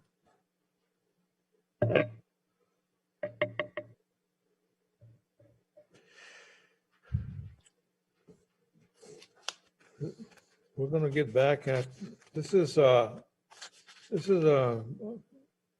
minutes of Gilbert's participation with a bunch of other communities in electrical utility field with a bunch of other towns, and this is a group of all the committees here, a town representing all the towns here, which are negotiating it now at this very time with Minnesota Power. And this is their minutes. I'm going to be going later on in this, I'm going to be reading something they want me to read here for the council, that everything they tell us is confidentiality, because they are in negotiations right now with Minnesota Power. They're representing us. We're all, I think all the towns are going to pass this resolution. But right now, we're just doing the minutes, okay? I would recommend just go ahead and pass these minutes. I'll move. Moved by Councilor Skinsich, supported by Councilor Heitzman, to approve the any MMPA board meeting minutes of March 17th, 2021. Any more discussion? Councilor, Water and Light Board Member Leo Skirvik. I'd just like to inform the council that we've been a member of this organization for going on 30 years, and they negotiate, or I should say they discuss and they try and help to negotiate for a better deal with Minnesota Power, and has been very fruitful for the city of Gilbert over the years. Right now, Sam Lodiger usually attends when he can. I couldn't make the last meeting, but I just wanted to let the council know that it's very beneficial to the city of Gilbert. I believe we are a member. We pay dues to it every year, right, Jim? I think, and it's just an informative thing that it's a good thing to be involved in negotiations. It helps the city. We're under a 10-year contract with Minnesota Power. I think we got about 4 or 5 more years to go, but it's very helpful. So it's a good thing to know. I don't know how many councilors were aware of this, but it's just good to know that we're involved in trying to get the best deal, you know, as a city resale unit. So that's all I wanted to say. Thank you. Thank you, Leo. Councilor Skinsich, how do you vote? Aye. Councilor Heitzman. Councilor Leone. Aye. Mayor Oberstar, aye. Motion carries 4-0. Gilbert Library Board minutes of April 5th.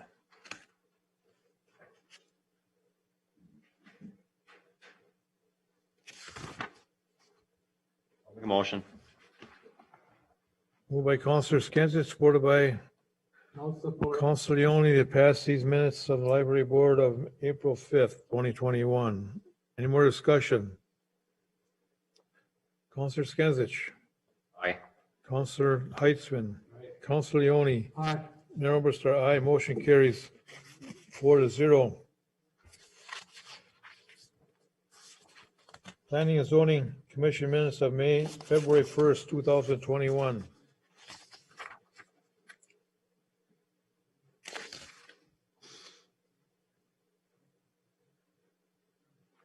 I'll make a motion for it.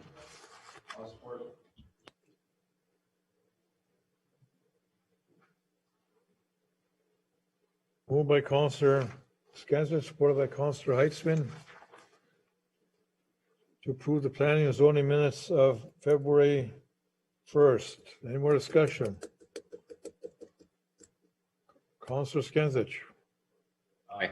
Counselor Heitzman. Mayor, Counselor Leone. Aye. Mayor Oberstar, aye. Motion carries 4-0. Didn't think there was any recommendations there, right? Okay. City Joint Powers Board meeting minutes, February 3rd, 2021. City Joint Powers. I'll make a motion for him. Moved by Counselor Skensich, supported by Counselor Heitzman to approve these minutes. Discussion. I will be at the next meeting, and the last meeting was canceled due to a lack of quorum, and we were meeting May 5th. So I'll be at that meeting. Counselor Skensich, how do you vote? Aye. Counselor Heitzman. Counselor Leone. Aye. Mayor Oberstar, aye. Motion carries 4-0.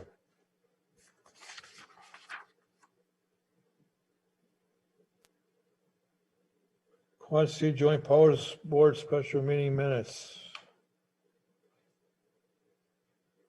of, this is the same board of February 24th. I'll make a motion for him.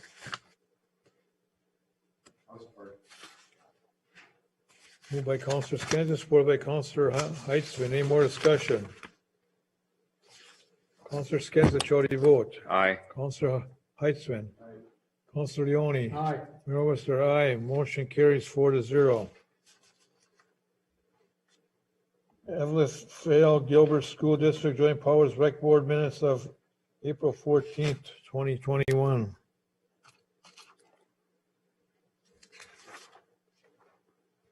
I'll make a motion for him. Motion by Counselor Skensich, supported by Counselor Heitzman, to approve these April 14th, 2021 minutes. Any discussion? Counselor Skensich, how do you vote? Aye. Counselor Heitzman. Counselor Leone. Aye. Mayor Oberstar, aye. Motion carries 4-0.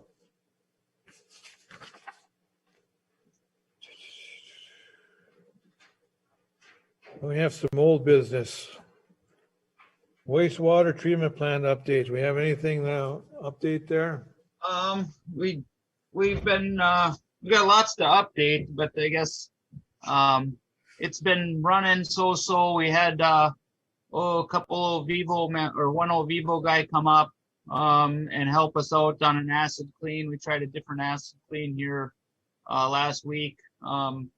We ended up doing a bypass here at the beginning of April. Ended up having to do a bypass. We ran about, I think all in all, it ended up being about 2 million gallons down the ditch, and we did what we could to stop it. But we doing what we can with the plant. I know I had talked to Jim last week or this week about some concerns, and I'd like to get a meeting together with the mayor and maybe Lindsay or Attorney Lindsay and Jamnick to go over some of our concerns, me and Tara's concerns about the plant. Some new items that come up, but if that's all right. And then I don't know, we haven't heard back from Vivo or anything yet either, but I mentioned that to Jim here last week or this beginning of this week. So hopefully we can put a meeting together between the 5 or 6 of us. Well, we need to get, if we need to talk, let's get something good together, times planned, okay? Yep, I'll have Jim put it together when Brian and everybody's available. All right. Well, I know you were at the top. I didn't know you went over the top. Yeah, we were about 1'6". We put as much as we could into that thing without overgoing the top of it. And like I say, we had, I think all in all, it ended up, we had the snow melt, which we could have handled.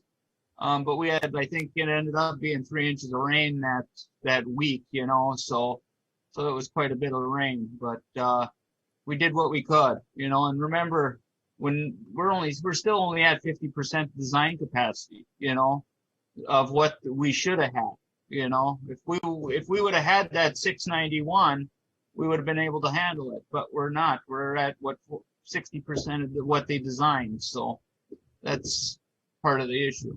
Yeah, we've got to, we have to expedite and speed up this, we don't want to go through another winter like this here.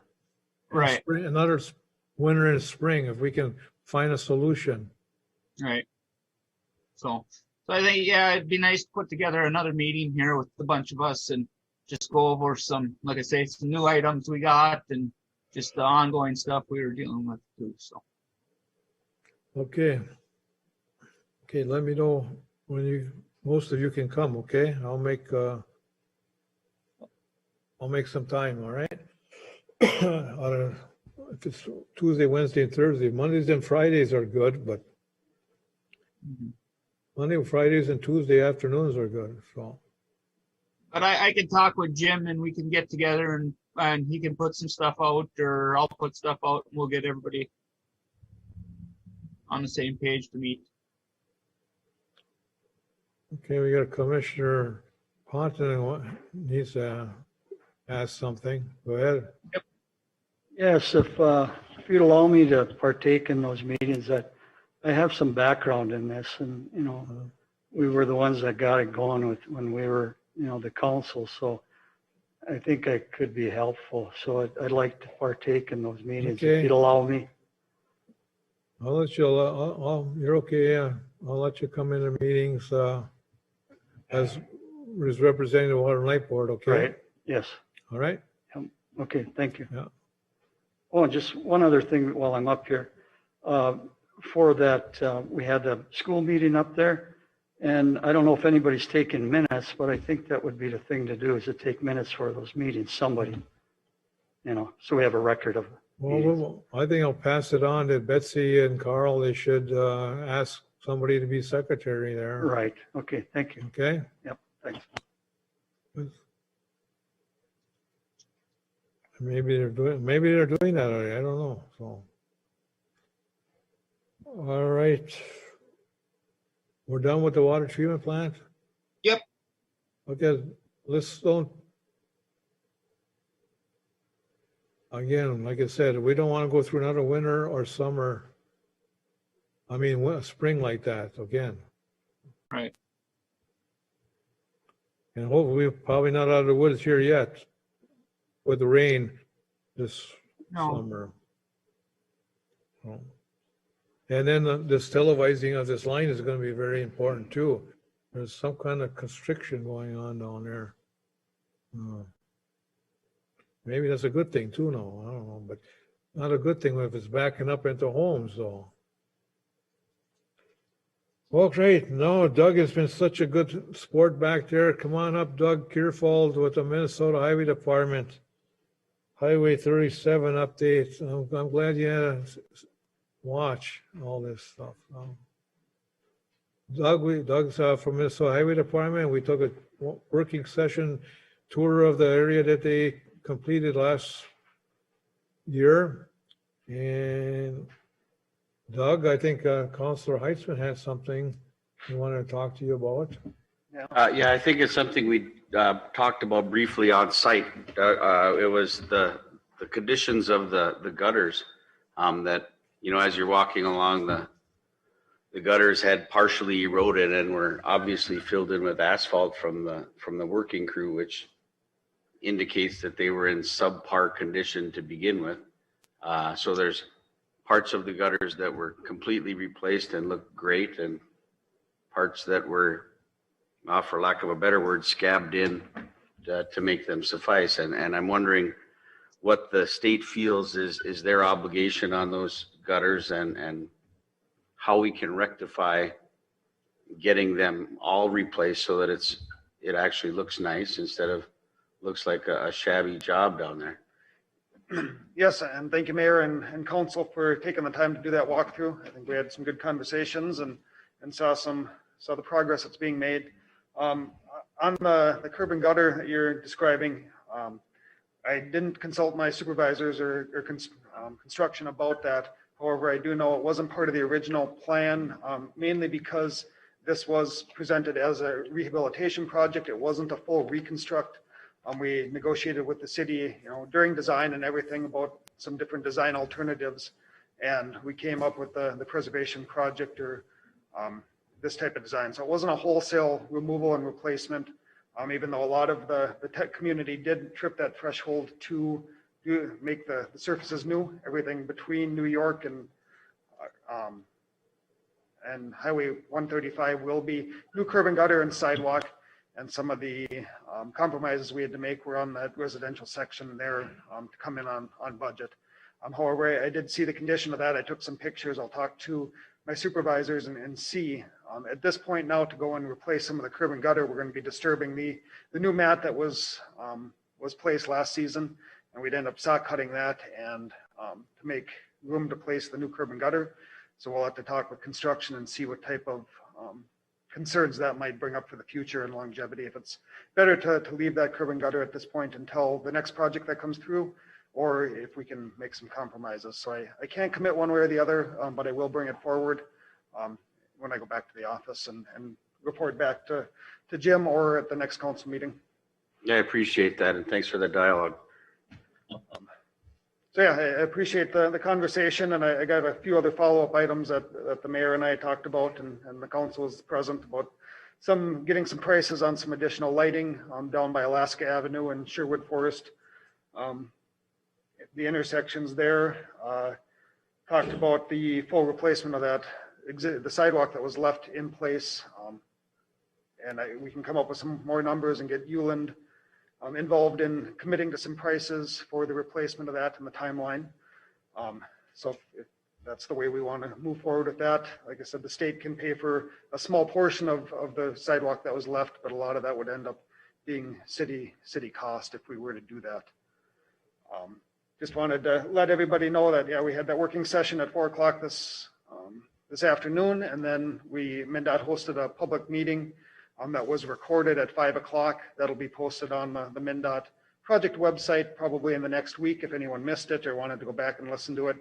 Just kind of talked about the project as a whole and the upcoming construction season and communication with the businesses, how we'll be moving forward with that. As of right now, it sits the Uland Brothers will be back on site May 17th as their contract start date. However, it's likely they will request a sooner start date as soon as road restrictions are off. We'll be working with Uland on that and communicating that with the city. If the city has any objections of them coming into town sooner, please let us know. We have staged the work such that they will be finishing up any leftover work that in the work zones that they did last summer from Highway 53 to New York Avenue. They have some remaining turf establishment, sodding, landscaping to do, some concrete median work in town here, and then some additional sidewalk panel replacements and repair of some cracked concrete that didn't make it through the winter that we'll be evaluating and looking at. So that'll all be cleaned up prior to the 4th of July. We have a hard contract date of June 30th that the Uland Brothers will have to have everything cleaned up and safe, and then they'll be out of the community from June 30th through July 5th. So that all the 4th of July festivities and the 3rd of July parade can go on without any issues with the contractor equipment or the site being disturbed. The other portion of work that they'll be working on prior to the 4th of July is from Highway 135 to Michigan Avenue on the northeast side of town there. They believe they can get all that work completed prior to June 30th as well.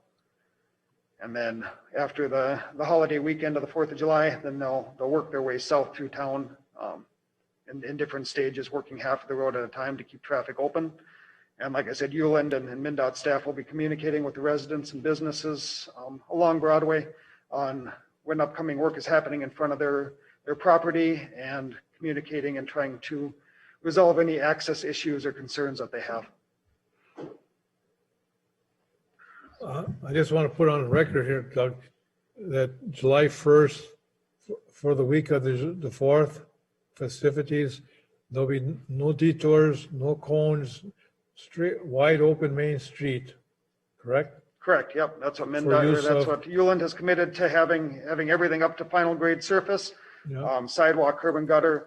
There is the possibility that their final lift of bituminous pavement on the roadway, they will have a lift of pavement, so it will be paved, but it might not be the final lift, depending on how the Yeah. staging goes, but Right, but otherwise it'll be open for use anyway of some kind. correct, yep, all 4 lanes will be open for traffic. Very good, okay. And the rest has been talked about some, we understand the lighting and the sidewalks. And I got John working on, we okayed that change order of some of the sewer lines, and then Councilor Heisman is, and I think the Western Council is okay with, hopefully the highway department will take some action on the curbing. To make it as like the rest of the town. Just because it's residential area versus commercial area, you know what I mean? And it's bad when you gotta fill the seams with, apparently there must have been a big hole there that water was going through, or a big something. I did see that they filled with, filled the seams with bituminous, so. Yeah, there must have been a big hole there or something. You never know. I don't know. Anyway, hopefully you can do something about that. Plus, I hope you're working on, I hear you were working on 135 light over there by the Holiday Station. Yep, I still have that on my to-do list. I have talked to our traffic engineer and he does support the addition of the 2 lights there for the crossing. And I'll be working with the permitting office to find out what additional documentation they need and how to push that through the process. So I'll be Okay. reporting back to the city on that as well. All right. And then on 137, you're going to put the other 2 lights in too? There are 4 then? Yep, at the intersection of 135 and 37. Yes, that'll be done with this first phase of construction this. And the city, I don't think the city council has any objection of starting earlier than May 17th, if they can, right? Right. City, Sam, you have any problem? He's gone? No, I don't. I would encourage starting if they can. Yeah, okay, so. All right, so yeah, we'll communicate that with the city and make sure everyone's notified so you're aware of when to start seeing some excitement happen. I want to publicly thank you for all your help with representing the highway department here. You've done a good job. I've been dealing with you for the last 3 years, 2.5 years anyway now, so. Yeah, well, thank you. And It's you've been done a pleasure to work up here and Pleasure to hopefully- work with you. You're an honest and decent man and professional too. Well, and a Thank you good for that. friend. Anything else? I think you covered it all. I see you got 3 stages, 3 blocks, 3 blocks, 3 blocks. right? Yep, we wanted to confine the contractors so they don't just come through and make a mess out of everything. Try and require them to finish up a 3-block section before moving on to the next. 3, 3, and 3, that's 9 blocks to go, right? Okay. Doug, this is Sam here. Do you guys got a pre-construction meeting starting up here in the next couple weeks? Yep, John Manton will be scheduling that with Uland. I'll make sure that you're notified when that occurs. And then once construction starts, we'll reestablish our weekly construction meetings like we did last season. Okay. All right. Anything else on council or anybody for Doug? Again, thank you for taking the time to come up here.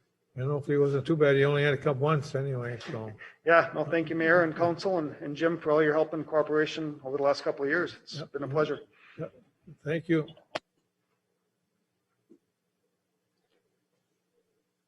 All right.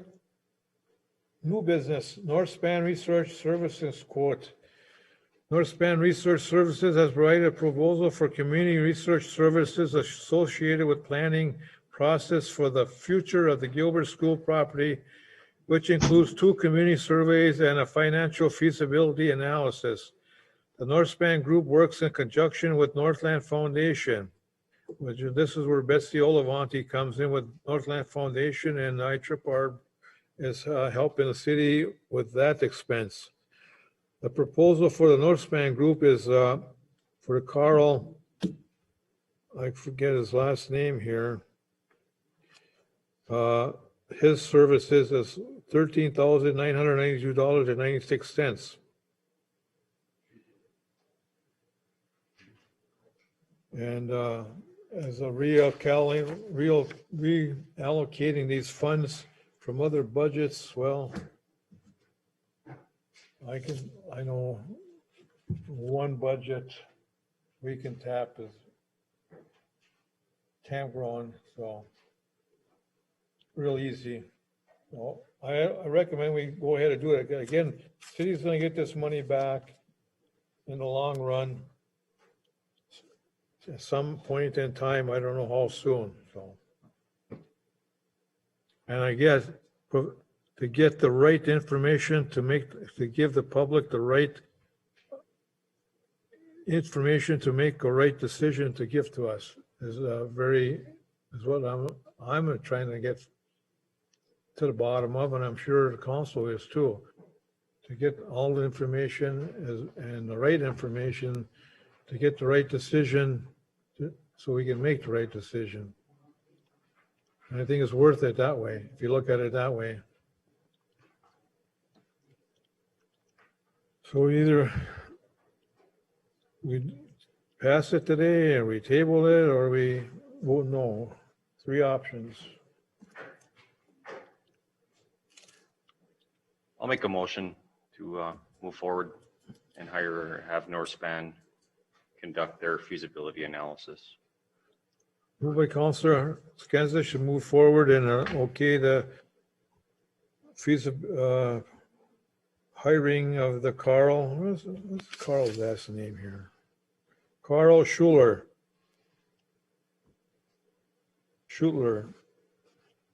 And Northspan, actually the Northspan Group for $13,992.96. I'll support. Supported by Councilor Leone. Any more discussion? Councilor Heitzman. I'd just like to acknowledge that I actually very much do appreciate Mr. Pontinen's reluctance in paying for another survey about our Gilbert campus. As a school employee, I watched our school boards conduct survey and pay for survey after survey regarding all of our campuses, and it's very frustrating. I do believe that this is one opportunity where if we don't allow our citizens to have the right information, they could have long-term tragic consequences for our community. And we need to have that information assembled by professionals, and this is a great opportunity to do that. Yes, I agreed. Very good. And again, I talked to Councilor Leone about attending these meetings. When he was gone, I appointed you, Councilor Skenzich, and yourself, and then I asked him, he didn't know he showed up, and then Councilor Skenzich had to leave. So if you guys could work it out to trade off which months you want to go to a meeting, you and Councilor Leone, amongst you 3, so he can also attend. All right? Work it out between you 3. All right? All right. Because we don't want to break no open meeting laws and that kind of stuff. Right, Brian? Yeah. All right, so what do we have? We had a commotion by Councilor Skenza, supported by Councilor Leone. Any more discussion? Omar? Okay, Councilor Skenza, how do you vote? Aye. Councilor Heitzman? Aye. Councilor Leone? Aye. Mayor Omerstar, aye. Motion carries 4-0.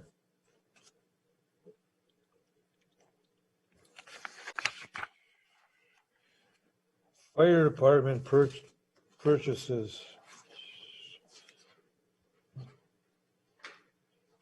Let's see now, is this all of it here? Excuse me, Mayor.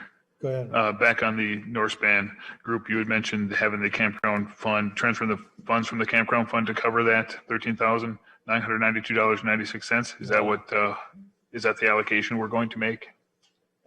I would recommend that. How's the council feel about that?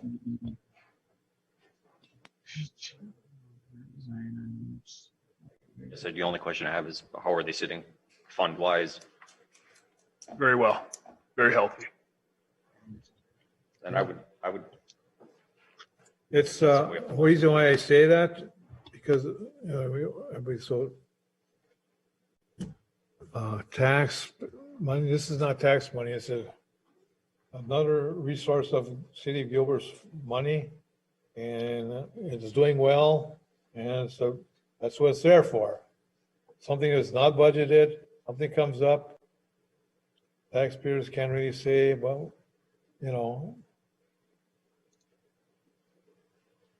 otherwise we'd have to fill up that hole, huh? No. We can either we can just make a new motion to allocate the funds from the campground fund. Yeah, I would recommend that. I'll make a motion then to allocate the funds from the campground fund. I'll second it. Motion by Councilor Skensis, supported by Councilor Leone to take the money for this 14, for this North Span group expense, $13,992.96 from the campground fund. Any more discussion? Councilor Skensis, how do you vote? Aye. Councilor Leone? Aye. Councilor Heitzman? Mayor Oberstar, aye. Motion carries 4-0. Thank you, Mayor. Thank you, Council. Yep. I know these bean counters, I tell you, I know they gotta have it. I know. Fire department purchases, now this is all three of them, there's something else came in today? Was there a fourth one? No, there is, there are these items and the one that came in today that the council added to the agenda at the beginning of the meeting. Yeah, So, yeah. that one is, what is that one? I don't have that one here. The one This is- added, I'm sorry, Mayor. This $3,410 is more than that then? Correct. That's what's added in addition to what you have here in front of you. Oh, that's the extra one. Okay, all right, I hear you. Okay.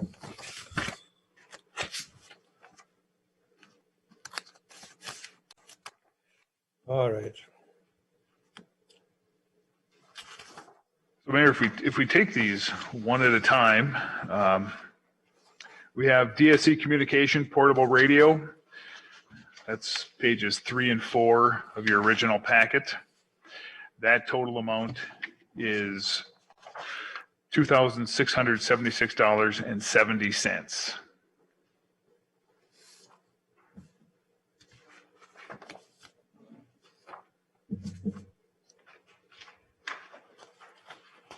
All right, one at a time, you want them? I think I could make it a little clearer this Okay. way. Yeah. Somebody will make a motion on the DSC communications portable radio for $2,676.70. I'll move. I'll support. Moved by Councilor Skensis, supported by Councilor Heitzman. Discussion? Councilor Heitzman, Skensis, how do you vote? Aye. Councilor Heitzman. Aye. Councilor Leone. Aye. Mayor Oberstar, aye. Motion carries 4-0. Then the Hyman Fire turnout gear for $4,806.70. No, wait.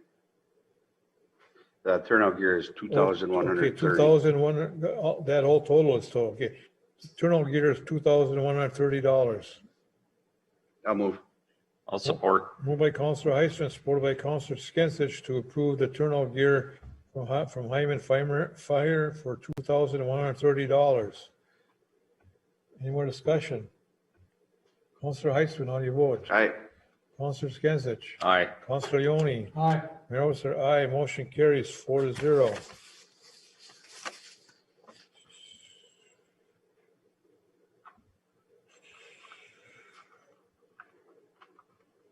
These goggles now, 2,000. Yeah. Yes, Mayor. The third item then is the DNR grant, which looks like it has a total of $4,973.30. That's the total purchase, and it appears to be a DNR grant is a 50-50 split if we're awarded that grant.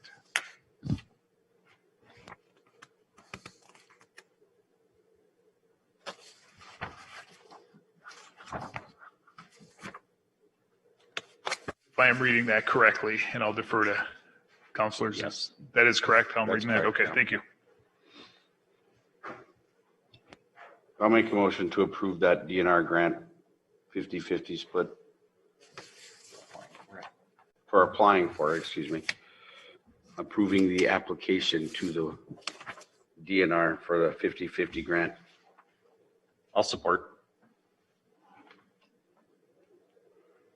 Moved by Counselor Heitzman, support by Counselor Skinsich to approve the City of Gilbert and Fire Department applying for this rural fire department volunteer matching grant proposal.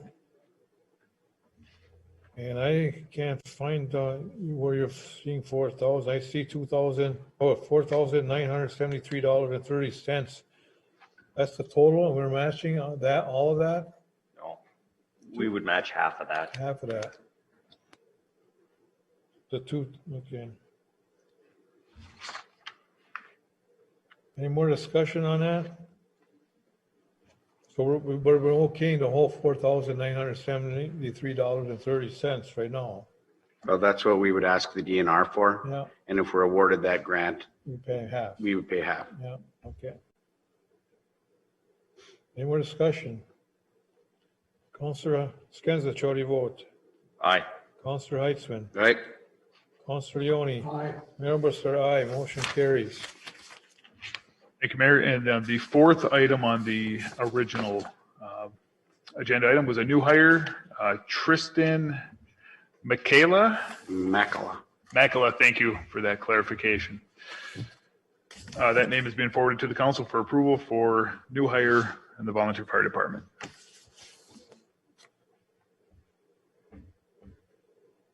I'd make that motion. I will support. Motion by Counselor Skinsich, support by Counselor Heitzman to approve the hire by the fire department of Tristan Makala. Any more discussion? Counselor Skinsich, how do you vote? Aye. Counselor Heitzman. Aye. Counselor Leone. Aye. Mayor Overser, aye. Motion carries 4-0, and welcome Tristan Makala to the Gilbert Fire Department. Thank you, Mayor. And the final item in the fire department then is the add-on agenda item. And this is for quantity 4 booster hoses for engine number 2 in the amount of $1,259.80. Structure boots in the amount of $155.99. And a fit exam through Northern Health and Fitness Plus for a grant at a total of $1,995.00. And there's 21 parts to that, and it's $95 each. That's how that total comes to be. Total request for these items is $3,410.79. All right, somebody want a motion to that? I'll make that motion. Motion by Counselor Heitzman, supported by Support it. Counselor Leone to approve the purchase, this request from the fire department for $3,410.79 as read to us by the city clerk. Any more discussion? Counselor Heitzman, how do you vote? Aye. Counselor Skinsich. Aye. Counselor Leone. Aye. Mayor Worcester, aye. Motion carries 4-0. Leo, yes. Bear with me, I have two questions, two items actually. One on the when you're supposed to have a last agenda, a last meeting, you had 3 resolutions, and I'm just curious if those were voted on or passed on. So that 2, I believe, go to the IRRB. The third one goes for the Iron Range Trail. coming up? Yeah. Okay. And then the other thing that I have is a personal request. Since the city is implementing new electric meters for the city, I would request of the city, I'd like to purchase 20 of the old ones at the price when we paid for them when they were new. They were $25 a piece back in 1980, and I'd like to purchase 20 of them for internal use for the West 40, if that meets with the approval of the council. After you replace with the new ones, but we're looking to, I got the dial ones now, and I'd like to replace them with the numbers. So I would still I'm ask- offering the $25. That's what we originally paid for. The city paid for new ones, 25, and I figured that's more than a fair price for the old ones. Otherwise, they're just gonna be thrown away anyway. I think Sam's gonna keep some, but most of them will be discarded. Number So, one, I think we gotta wait. Number two, I think we might have to put these on bids first. And then you The can old bid ones? on them, you know. Say you could put just 20 on for bids, and I bet you'd be the only one bidding on them anyways. okay, that's fine. I just thought it was You know appropriate what I mean? time as you replace the old with the new. I'd like to be in line to purchase 20 of them for internal use at West 40. Maybe Brian has a different story. Maybe we can outright sell them or not. I don't know. Whatever. But the 3 resolutions, were those voted on because you canceled the meeting? It's coming up. Oh, okay. Thank you. Hey, Mayor, as it relates to those power meters, we may be a little bit premature at this point. I think what we need to do is get the new ones installed, collect the old ones. Then there would technically need to be a resolution brought forward to the council declaring them surplus property of the city. Then we could bring them to some sort of a public sale. I know there's a bunch of red tape yet. A bunch of red tape. Bunch of red tape to do yet, but it can be done, so. Okay, we got the fire department.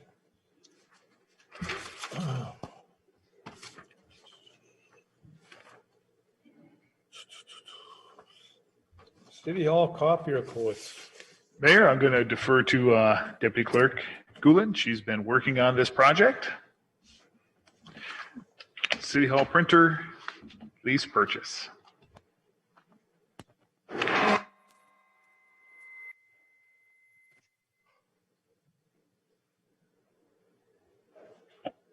Yes, Mayor and Council. The City Hall copier lease has expired. We are on a month-to-month currently with it. I've spoken with Excel. They are currently servicing the City Hall copier and have for the previous 4 years, I believe, and I'm not sure how many years prior to that. We went out for quotes. Metro Sales sent a quote as well and came in to look at our current copier, and the quote is similar to what we have. Nothing excessive, just to have a copier that will service us as we're being serviced currently. So the Metro Sales quote is less than Excel currently for the same services. As quoted here, it does, the quote is for service agreement as well. Does council have any question? I am looking at. How has the service with Excel Business System been? It's been acceptable. No complaints. In speaking with the Metro Sales representative as well, I feel that we would get equal good service. So. So you're asking for the $8,534.56. Is that correct? If we continued with Excel. Yeah. Toshiba, the 17,000 you mean. If we continued with Excel, a A 60-month lease would be $166.42. And then we are charged per black copy and per color copy, which their prices is higher on color, somewhat less on black. Metro sales for an equivalent machine, brand new, a 60-month lease would be $129.43 per month with an somewhat equivalent black copy and somewhat less per color copy. And your recommendation is? Considering that they are nearly identical machines, I'm anticipating good service from Metro in our initial contact with them, that the cost savings would be significant with Metro over the contract length. You're recommending City Council approve Metro Sales lease agreement for a copy machine, right? Yes, that is correct. I'll make a motion, go with Metro Sales. I'll second it. Moved by Councillor Skinsich, supported by Councillor Leone to approve city go along with a service agreement for the city copy machine printer with Metro Sales Incorporated as recommended by our deputy clerk and city clerk. We need to put a amount on there or no? No, it'd be the 60-month lease we'd be going with for the $129.43 a month as the base pay. Yeah. Any more discussion? Councillor Skinsich, how do you vote? Aye. Councillor Heitzman. Aye. Councillor Leone. Aye. Mayor Oberstar, aye. Motion carries 4-0, and thank you for all your information on this, Deputy Clerk. And, Yes, thank you, Mayor and Council. hopefully you'll like the new printer.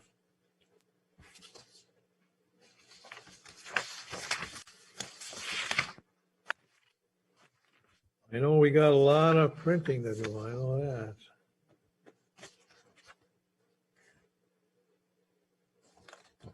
All right, Minnesota Power confidentiality agreement.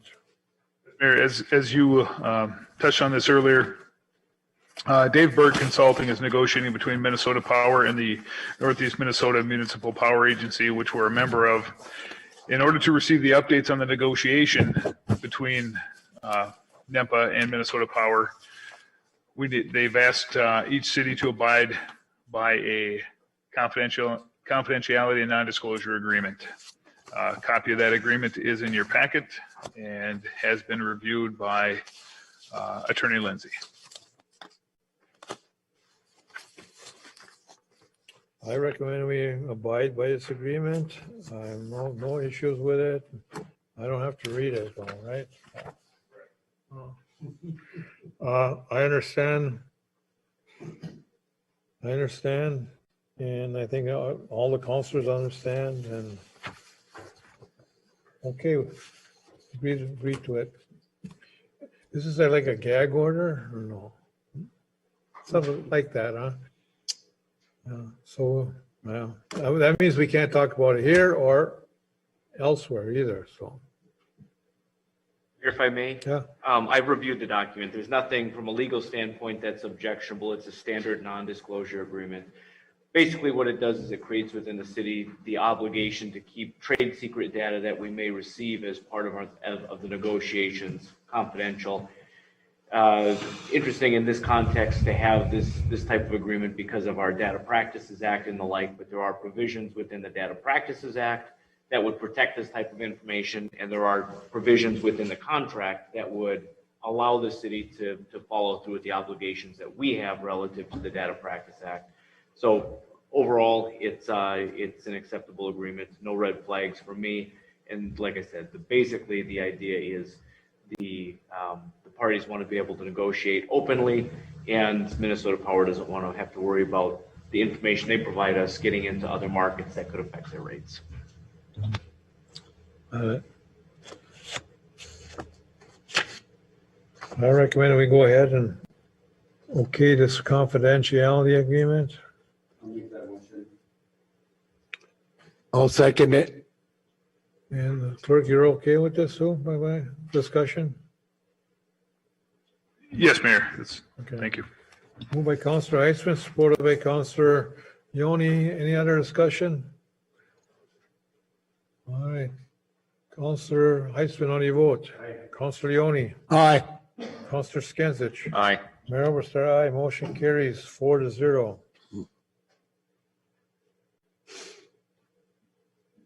Skid steer purchase.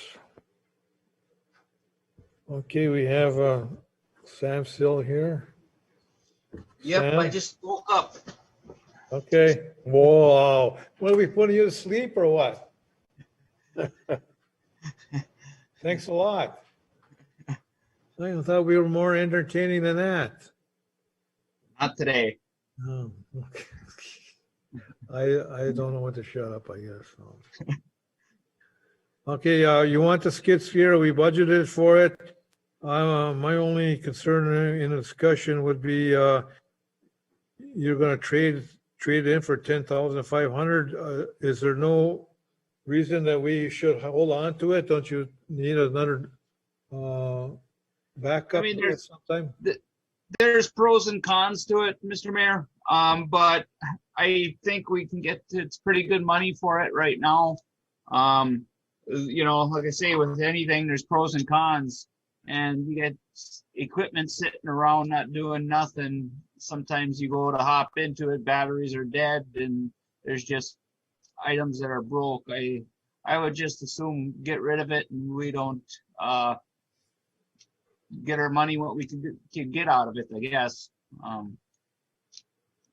don't know. I really don't have a use. I thought about bringing it down to the sewer plant, but them guys are busy down there.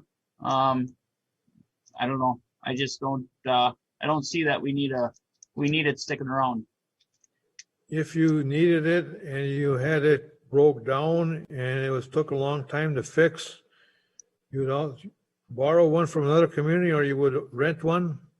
Well, if the new one broke down for a long time, Uh. is that what you're saying? If the new one broke down, Yeah, we would probably end up having to rent. and that would be better off than holding off onto this $10,500 instead of spending this.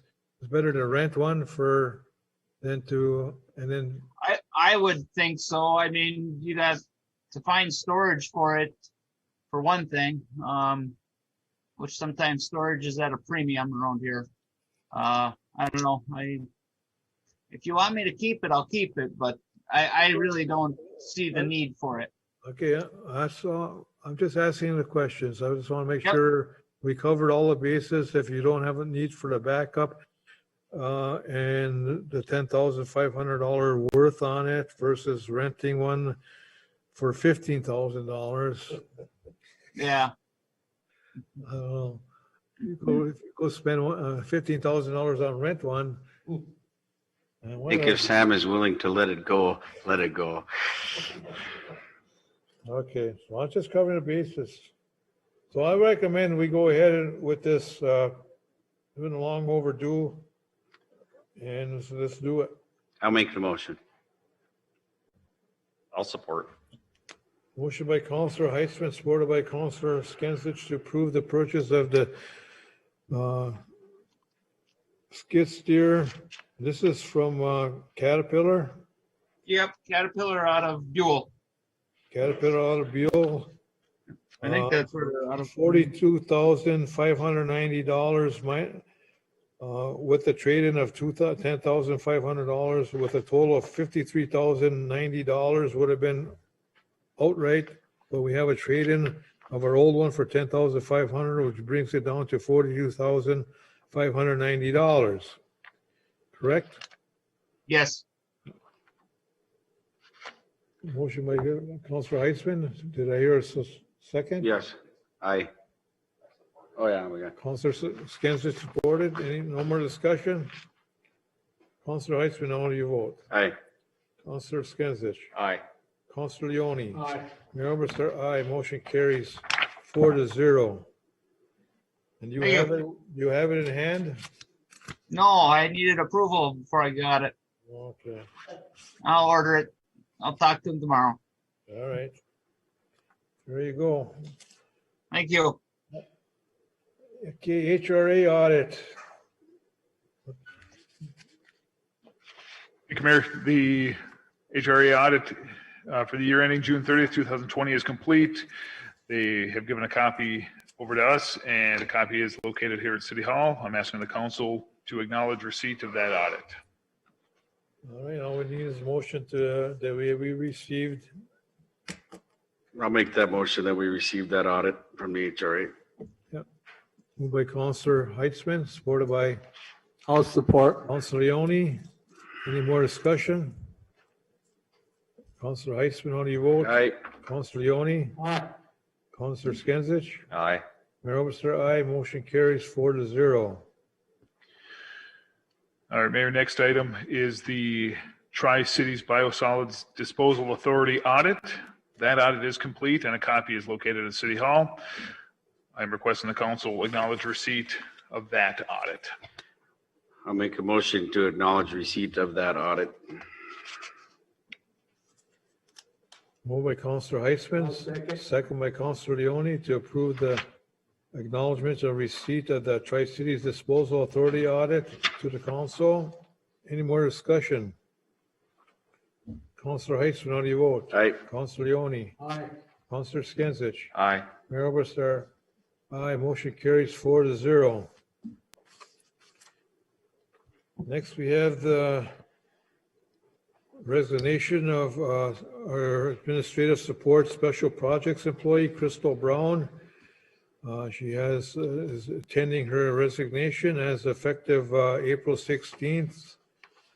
Because of the COVID issues, we're past that. And regret to have her resign, but she's found another job. And we wish her luck with that, and we accept her resignation and thank her for her service here. I'll make a motion on that. I'll support. Moved by Counselor Skinsich, supported by Counselor Heitzman to approve this resignation of Crystal Brown and thank her for her service and wish her good luck in her future job. Counselor Skinsich, how do you vote? Aye. Counselor Heitzman. Aye. Counselor Leone. Aye. Mayor Oberstar, aye. Motion carries. Okay, employee.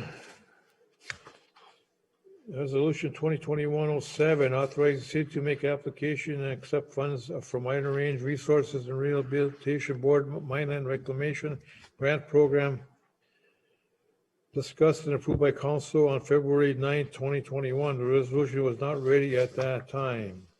So I need to okay this resolution and I'll read it and plunk in the information. This is for the Campground project, right? Correct, Mayor. Yeah. Recommend council go ahead and approve this resolution. I'll make a motion for it. I'll support. Moved by Councilor Skinsich, supported by Councilor Heitzman to approve resolution 2021-07. Any more discussion? Councilor Skinsich, how do you vote? Aye. Councilor Heitzman. Aye. Councilor Leone. Aye. Mayor Oberstar, aye. Motion carries. Read the resolution. City of Gilbert, resolution number 2021-07, State of Minnesota, County of St. Louis, City of Gilbert, resolution authorizing City of Gilbert to make application to and accept funds from fiscal year 21 Iron Range Resources and Rehabilitation Board Mineland Reclamation Grant Program. Whereas the authorizing authority approves of the attached application for the Sherwood Forest Campground Expansion Project. And whereas the authorizing authority agrees to accept funding for the underlying project if approved by IRRB. Now be resolved that the authorizing authority of the city of Gilbert does adopt this resolution. Upon vote taken, the following voted for: Councilor Skinsich, Councilor Heisman, Councilor Leone, and Mayor Oberstar. Voting against, none, and absent, it would be Councilor Willis. Whereupon said resolution number 2021-07 was declared duly passed and adopted I'm gonna put today's date on that, April 27th, 2021, not the February 9th. And that's that, and signed by the mayor and clerk. All right?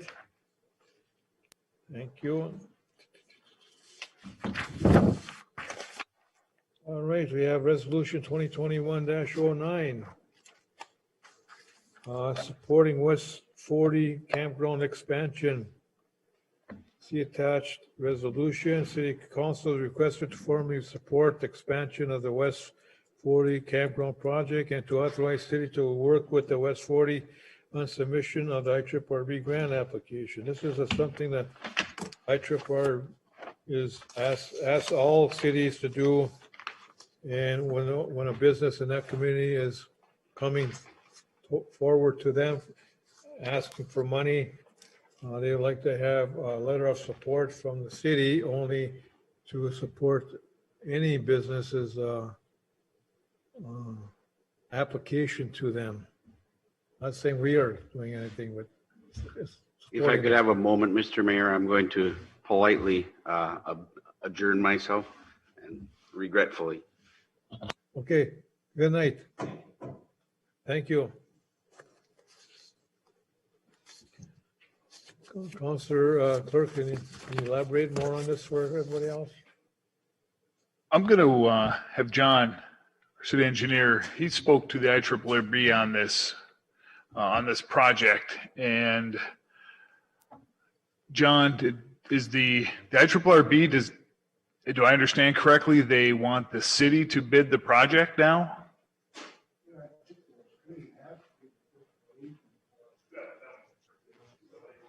Yeah, okay.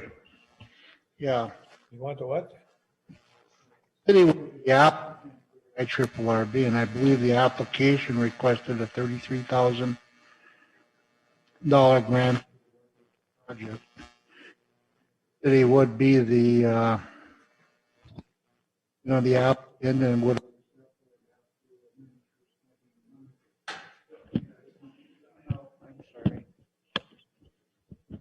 That the city would be the fiscal agent project, kind of just a pass through of all costs, but they would still have to administer the project.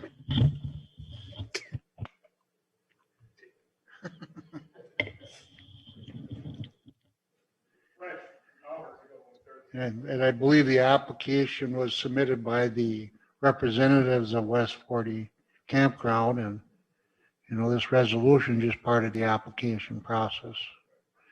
And I understand the IRRB's got a board meeting on Friday to review these requests, so. Again, my understanding is that, okay, I said, well, there might be another hurdle in there for these businesses, but it's still, everything, there's no money coming out of city Gilbert coffers, right? That's the intent, yeah. It won't, there might be some pass-through money, but no cost to the city. Yeah, and any business in any community can do this. Oh, and not say they're successful every time either, but. Yeah. But it's a past practice that has been going on for a long time, and I understand. Right. They just want to have, I think. Mr. Mayor, if I may. Yes. So Paul Skirbick, co-owner of West 40.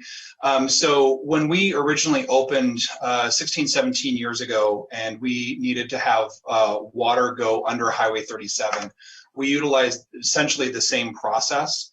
The city basically was the fiscal agent from IRRB to put in, to basically pass money through to the contractors that did the work for us. So this is essentially the same process. The items that are covered in this are all of the below ground work. So the utilities, the extension of the city water and sewer, the electrical infrastructure work. That's what's covered in this.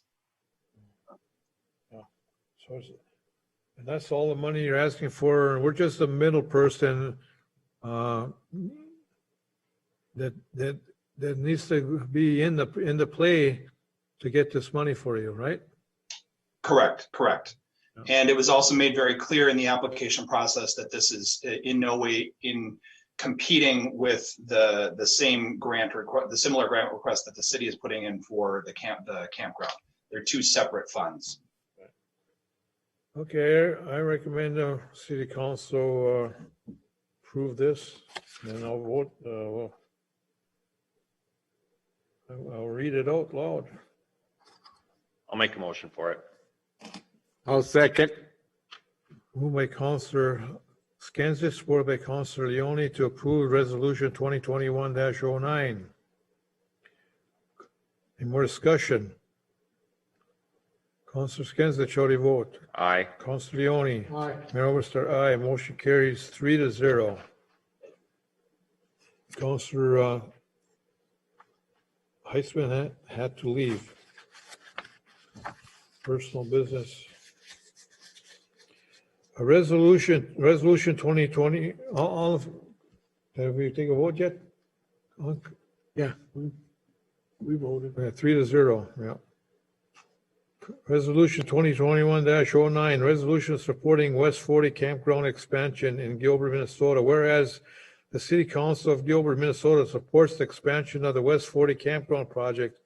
And whereas the City Council of Gilbert, Minnesota authorizes the city clerk to work with the West 40 campground on the IRRB grant application process. And whereas the City Council of Gilbert, Minnesota acknowledges that the City of Gilbert bears no physical responsibility for this project. And whereas the City of Gilbert supports the retention of the jobs provided by the West 40 campground, now therefore be resolved by the City of Gilbert that the City of Gilbert supports the West 40 campground expansion project and will work with the West 40 campground and IRRB grant application for this project and supports the retention of the jobs provided by the West 40 campground, adopted by the City Council this 27th day of April 2021. Very good, it's complete. Thank you. Okay, Paul? Yes, thank you very much. You're welcome. Good luck. We got one more resolution, 21-10, resolution continuing sponsorship of the agreement between the cities of Evelyn and Gilbert for a joint powers trail board. And this has been going on, oh boy, I think since we opened up this bike trail in 90s, I think it was. Yeah, this resolution is just continuing the sponsorship of the agreement. DNR has asked the cities to provide them with a new resolution, and so that's what we're doing here. All right, I recommend council go ahead and support this. I'll make a motion for it. I'll second. Moved by Councilor Skinsich, supported by Councilor Leone to approve resolution number 2021-10. Councilor Skinsich, how do you vote? Aye. Councilor Leone? Aye. Mayor Overstar, aye. Motion carries 3-0. I'll read the resolution to the public. City of Gilbert, resolution number 2021-10. Resolution continuing sponsorship of agreement between the cities of Evelyn and Gilbert for a joint powers trail board. Be it resolved by the City of Gilbert that the joint powers agreement between the cities of Evelyn, Minnesota and Gilbert, Minnesota as to the Evelyn Gilbert joint ATV OHV snowmobile trail board shall be continued as follows, effective immediately and to continue for a period of 5 years. The general purpose of this resolution is for continued support of a joint powers trail board to sponsor of the Genoa and Mesabi Mountain ATV OHM snowmobile trails between the City of Gilbert and ATV Park located in Gilbert. The parties hereto respectfully delegate to the joint board the right and ability to exercise all powers which may be necessary to enable it to perform and carry out the powers, duties, and responsibilities necessary and appropriate to fulfill its general purpose and its specific mission, which is to sponsorship of the Mesabi Mountain and Genoa ATV OHM snowmobile trail between Evelyn and Gilbert and off-road vehicle trail connection between Evelyn and Gilbert. It is anticipated that the primary source of funding shall be the state grants and monetary contributions from ATM, OHM / snowmobile off-road vehicle trail users. It shall be the primary goal of the city of Evelyn and the city of Gilbert to secure these grant fundings. If such grants cannot be secured, the cities will consider making contributions to fund the joint board. Any contributions of the cities of the Evelyn and Gilbert shall be equal. Now therefore be resolved that the Gilbert City Council approve the continued support of the Evelyn, Minnesota and Gilbert, Minnesota, Mesabi Mountain and Genoa Trails and Joint Powers Trail Board. This resolution is in effect April 27, 2021 through April 27, 2026. Adopted by the City Council on April 27, 2021. Approved, Councilor Skenzich, Councilor Leone, Mayor Oberstar. All right. All right. Campground appointments. I wish to the City Council this time, we need 5 on the campground. I wish to appoint, I have 2 applicants here. I wish to appoint them to the campground to complete that, 5 people on that board of campground.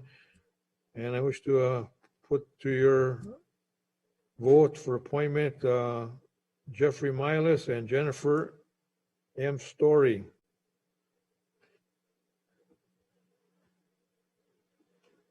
That's my appointment. There's a 2 and a 3-year term. Is anybody going specifics? Well, put in the same order as I just read it. Jeffrey Milas, 2-year term, and Jennifer M. Story, 3-year term, okay? Yep.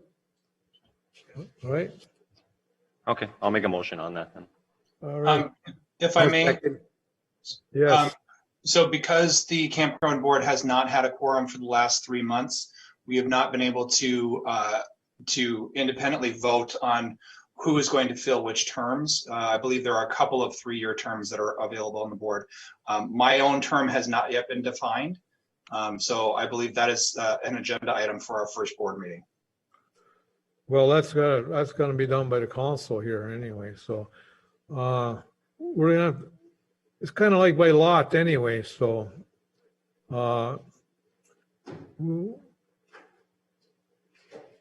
we can do that right after this here, okay? After this vote here, all right? We can do that after this vote, I think.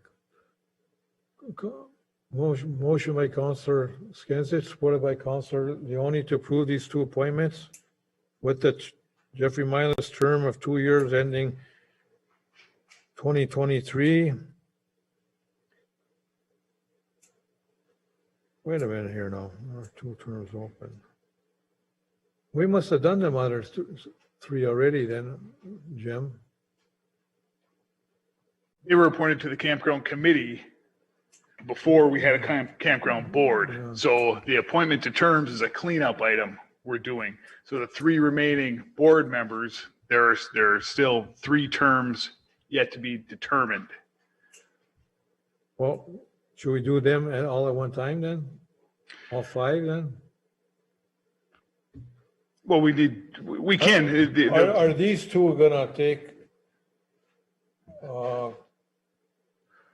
The goal is to stagger the terms. I'm just asking, these 2 the latest 2 applicants here, are they gonna get more time in than the other previous 3 that are there already?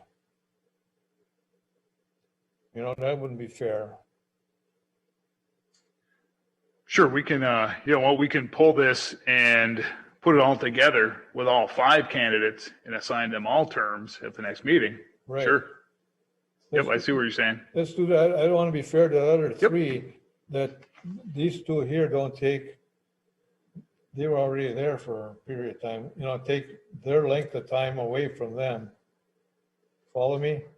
And it's all by lot, I think, isn't it? Yeah, we'll, what we'll do is now that we assign these 2 people, you appoint them and the council will assign them to the board. And then we can come back with at the next meeting with all 5 names, all 5 term ending dates and assign each one. Okay. So we'll just we'll not do the terms here, just appoint the 2, all right?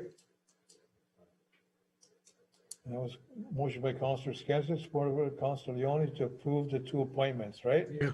And that's it. And we'll do the terms at another meeting of all 5. All right. How do you vote, Councilor Skansich? Aye. Councilor Leone? Aye. Mayor Overster, aye. Motion carries. Welcome to the board and good luck to you all. And at next meeting, we will have the allotment of all 5 and their terms, okay? All right.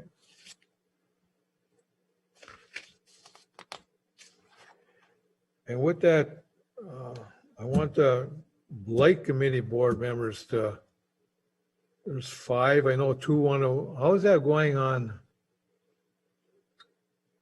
Can serve on public and serve on 2 different boards. You got anything to tell us on that yet, Brian? No, I'll have to finish up some research and I'll report back before the next Because council. I got, out of the committee, that task, I got about 2 that can apply for the board and haven't yet. I need another person to apply for that board to make 3 so they can meet.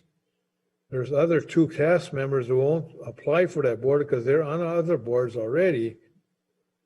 And they're not willing to give up them seats, so, and I understand that.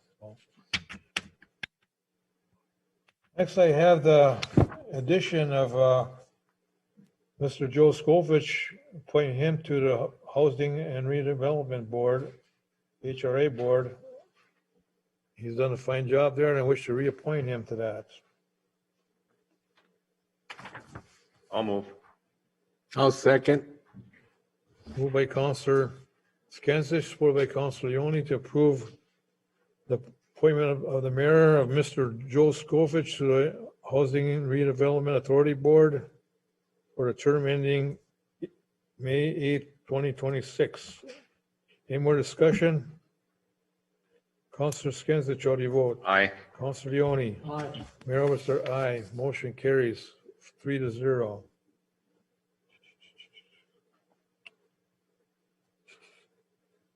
All right. American Rescue Plan leave extension. Clerk? Thank you, Mayor.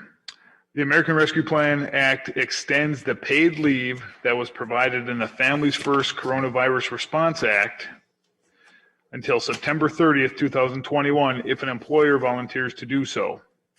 The Families First Coronavirus Response Act provided emergency paid sick leave provisions and paid family leave for certain COVID-19 related reasons through December 31st, 2020. The Consolidated Appropriations Act made Emergency Paid Sick Leave and Emergency Family Medical Leave Expansion Act voluntary after 12/31 until 3/31, 2021. So, going back to where this started, the American Rescue Plan extends this emergency paid sick leave and certain family leave for COVID-19 until September 30th, 2021. The benefit to the city is there's tax credits available to the city if people go out on these leaves. And the employees, it's an 80-hour bank on the emergency paid sick leave. So the employees, if they do get this disease and they have to go out, they don't have to burn up their sick time or their vacation time for the first 80 hours. So there's some benefits to the employees for this. 100% up to the employer. And so that's why it comes to council if the council wishes to extend these programs out through September 30th. I think we should, right? Jim, no? I'm sorry. You recommend, I think we should have, you say, you recommend also or no? Yeah, I recommend, I recommend we do. Okay, Hey, we're going through it, we're going through it right now in City Hall, and we're seeing, and we do have a staff member who, without this will burn up, quite a bit of sick time and maybe some vacation time as she's fighting this illness. So I support the council, extending this program. very good. Okay, I'll make a motion to I guess approve, to go move forward with this, extending our benefits till September 30th, 2021. Motion by Councilor Skinsich to approve the American Rescue Plan Extension Program until September 30, 2021 by the City of Gilbert. I'll second it. Second by Councilor Leone. Any more discussion? Councilor Skinsich, how do you vote? Aye. Councilor Leone. Aye. Mayor Overser, aye. Motion carries. American Rescue Plan paid leave extension has been passed by City of Gilbert to September 30th, 2021. 3-0. Okay.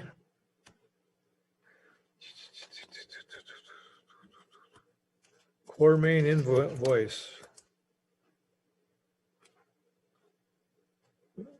This is for the water meters, cell and electric meters. 25,000. You're okay, John? Recommend? That's what, they're just delivering materials on site and should be starting, the first week or two in May with the installation. $25,045.76 is for some additional electrical meters that have been delivered to the city. All right, okay to continue on. I'll make a motion to pay it. Motion by Councilor Skinsich, supported by Councilor I'll second it. Leone to pay core and main as recommended by our engineer, John Jamnick, JPJ. Partial payment estimate number two, $25,045.76. Any more discussion? Councilor Skinsich, how do you vote? Aye. Councilor Leone. Aye. Mayor Overser, aye. Motion carries 3-0. Ground storage tanks.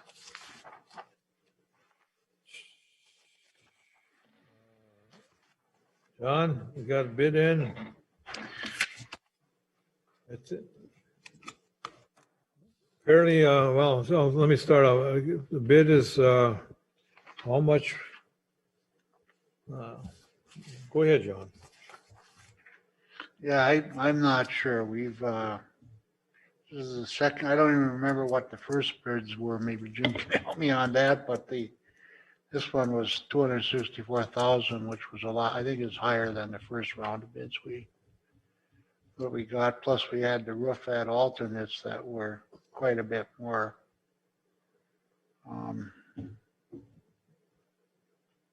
I don't know if we got I haven't talked to KLM or got an explanation on what was going on with the pricing or why we only got one bid on the project. Yeah, one qualifying bid. As you can see, there was a second contractor, but they didn't meet all the qualifications for the bid. They didn't submit everything they needed to, so there's only the one qualified bid on this one. And this was, as John said, this is the second time we went out for bids on the ground storage tank. We did this in February. The council approved rebidding for this repair because we'd only received one bid at that time also. And it was, I'd have to go look at the exact figures, but I think we gave them to the mayor earlier if he had a chance to look at them. But in a nutshell, we got second time we bid this project. It's the second time we have one qualified bidder. I put a note in here in the April 2020 inspection report from KLM. They recommended the structural repairs for that ground storage tank should be completed within 3 to 4 years. So are we under the gun to do this with this one bidder? No. We do have time if we wish to rebid. There will be additional costs from KLM to do the rebidding process, just so council is aware. So. Okay, now I've got my paperwork here. Original bid was $237,650 for the base bid, and now it's $264,600. We tried to get more players involved, a better deal, and that backfired. Got the same bidder and more money. That rubberized roof came down though a bit, 30,000 from the other bid. So it was 119.5 and this was 145. So there's 30 there, a gain, and the 30 on the base bid, a loss. So add them two together, it's probably ends up to the total bid of $357,000, almost, right? The same bid, but the numbers are switched around, right? Am I math right here? If we add the base bid with the add alternate number 1, yeah, it's 409,900. And I don't have the original bid here in front of me. I got it right here, but we got a grant for how much we got a grant from my RB for that rubberized roof, didn't we? For 125,000 or something? That was for the total project. Some of that was the roof, some was the ground storage tank, and I think there was another a small building we were looking at doing up there also that some of that grant would have covered. Yeah, the grant, I think it was 120,000 from the IRRB. Yeah, 120, 25, I was Yeah. gonna say. Okay, here's the thing now, Counselor. We backfired, we tried to save some money. Apparently we didn't save much money. We lost some money here. We go do this again in 1 year, 2 years. I don't know, this thing gotta be done. I feel like we're kicking this thing down the road. The other bad thing about it, yeah, we might get a couple more in a cheaper bid of some, in a cheap bid. I mean, a cheap work, because we have to take the cheap bid. All right, Attorney Lindsay, have to take the cheapest bidder after 25,000, and that might not be a wise move. I mean, we lose more money because it could be a bad situation. Cheap bid, money-wise, it was good, but not work-wise, okay? That could be a risk to take versus bite the bullet. We tried to save some money, and it didn't happen, and KLM, we know their work.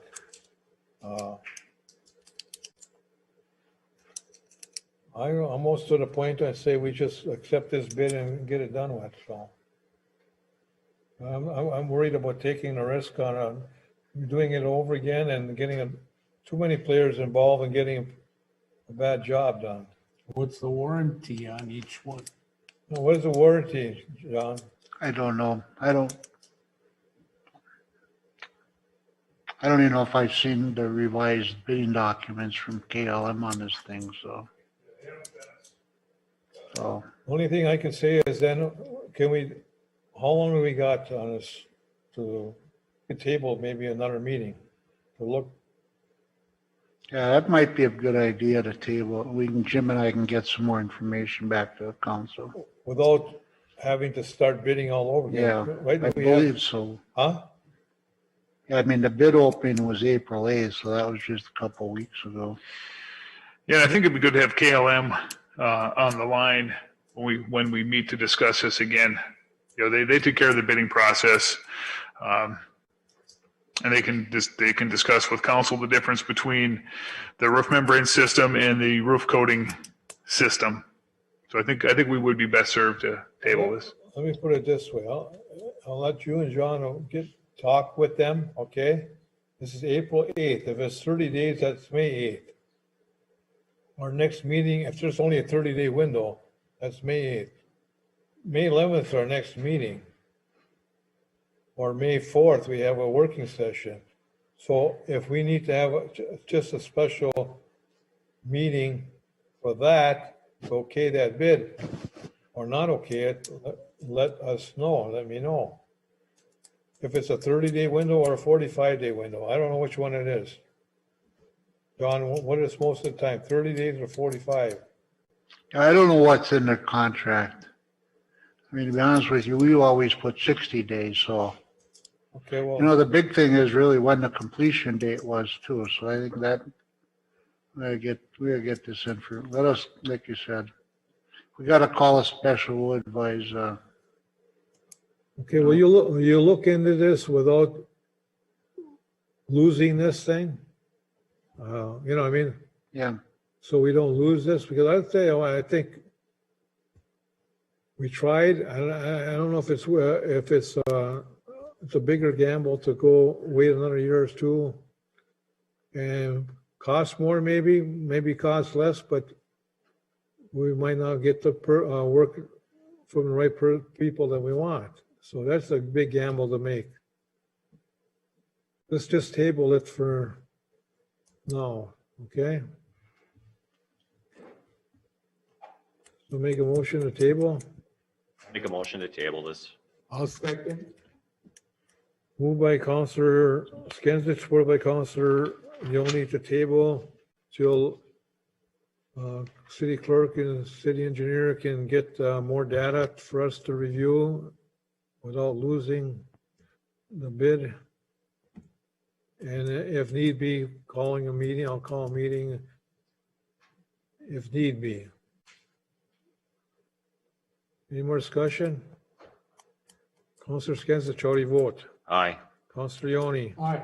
Mayor Overstar, aye. Motion carries. Is that okay with you too?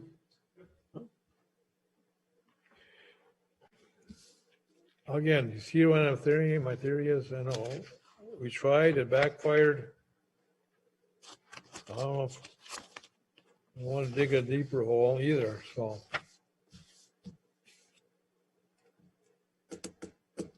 Okay, we have a liquor license transfer, I believe, where Mayor, I'll have Deputy Clerk Gulen speak on this. She's been working with the state and the business owner. very good, thank you. Mayor and Council, this is a new liquor license request for the Orr House. DBA Troy Carpenter is requesting an on sale and a Sunday license effective July 1st, 2021. Effective July 1st? Correct. Okay, now, so there, who's gonna run it? We didn't hear on July 1st. The establishment, the Troy Carpenter has stated that the sale will be effective May 1st. But he will not have an active liquor license pending this approval and submission of all documents to the state, and licensing and insurance and such would not be effective until approximately July 1st. In the interim, I do not have a question. There is or an answer for that. There is a current liquor license at that establishment in place. But what will be done in those 30-day interim, I don't know. That would maybe be a question for Attorney Lindsay. Yeah. I run into them on my walk. They said they're gonna work under the previous owner's liquor license. I just want to, I want the place open, let's get it this way, but I want to make sure everything's legal, okay? If I may, Yeah. taking action on the application that's been put in, I think would keep the ball rolling to get this new owner or the new license holder in place. Obviously, the obligation to comply with the liquor laws will rest with the establishment and with the folks that are transferring. It depends a lot on the details of the sale as to whether or not the old liquor license can continue to be utilized. It's something I would have to gather a little bit more information before I can answer with any confidence. Again, he's advertising for opening up May 1st. The new owner. And they're under the understanding that they could run under the other previous liquor license. Because I said, I don't know, we could get this done by May 1st. It's only April 27th now. I know that. So I don't know, May 10th maybe, but now Sandra's saying July 1st. Now we got a bigger problem. I'm okay with, we can okay the liquor license. All the other stuff, I think, is out of our hands. It's between everybody else here, attorney, city clerk, state of Minnesota. We're okay. I'm okay with this liquor license starting July 1st, whenever it can be done. Attorney Lindsay, would you like me to reach out to the individual at the alcohol and gambling at the state that I've been working with that question specifically? Yeah, to a certain extent, well, there's a couple of different issues here. To a certain extent, it all depends on under what name the business is going to be operated, under what name the previous liquor license is held, if there's a formal relationship between those two entities. And then the ancillary issue becomes that ultimately these licensing issues, well, the city can grant and affect licenses through suspensions and the like. It really is on the onus is on the owners and the folks that are handling the transfers to ensure that the license transfer happens smoothly. Our only concern is to make sure that we enforce the liquor license laws and procedures so that we comply with our obligations and keep the state happy. So those are the relevant information that would bear on whether or not the current license can continue to be used in any kind of effect. Sandra is saying it's a new license request, not a transfer. Correct. That is a fallacy, and there was some question because that verbiage is actually on the application. So I did work extensively with two individuals at the state of Minnesota, the alcohol and gambling, to clarify that, and they did say that there is misinformation on their actual application. There is no such thing as a transfer of license. It is a new DBA, a new owner, and therefore they will have to apply for a new license and licensure, whichever ones they choose, off sale, on sale, Sunday, etc. And everything is in order? Correct. But even though we okay it tonight, because everything is ordered, doesn't effective today, it's got to be effective July 1st. It will be the short story sequence of events. The council will approve the application for the individual, the DBA, to apply for application to the state, pending all of the certificate of liability insurance, the fees that the city requires are paid. All of that documentation, forms are filled out correctly. All of that is then submitted to the state. They review the application, and from there, then they will send a card or certificate back with authorization, and then it will have to go again to clerk and mayor to sign that certificate, and then it will be given to the establishment to post, and then at that time, then they can serve alcohol. Well, that's but you're saying 60 days, almost 60 days from now. Well, there is no specific time period. Once all of the proper documentation is in place, the city fees are paid, council has authorized the procedure. Once it's submitted to the state, you can have a verbal or via email authorization from the state saying, yes, we've accepted the documentation, everything is in place for the city, everything is in place for the state of Minnesota alcohol and gambling. And then at that point, they can, according to the state, what I've been told, then they can serve alcohol legally at that point. Let's try that route, okay? It's okay, this license tonight first. Okay, let's do that first. I'll make a motion for it. I'll approve it, but yeah, why couldn't he just call the state and get that information? It's got to come here to there. First here and then to there. Oh, okay. Motion by Councilor Scansion, supported by Councilor Leone to approve the liquor license request and issue the same, provided all license paperwork to be completed, proof of insurance is provided, and license fee has been paid by the following. The new owner of the liquor license would be Troy Carpenter, DBA, the Orr House, off sale, on sale, and Sunday liquor. So we're approving this new license. So, discussion again. So apparently then we can only give so many licenses out. Do we have an extra license to give out? Is there one being given back?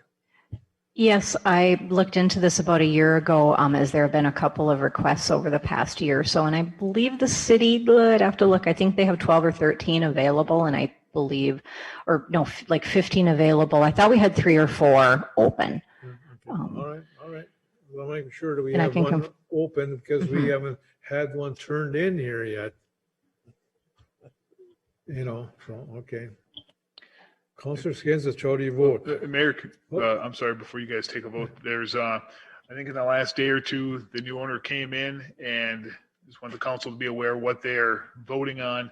He no longer wants the off sale. So he's asking for an on sale and Sunday liquor license. Well, he could cancel anything he wants, If you want no off sale.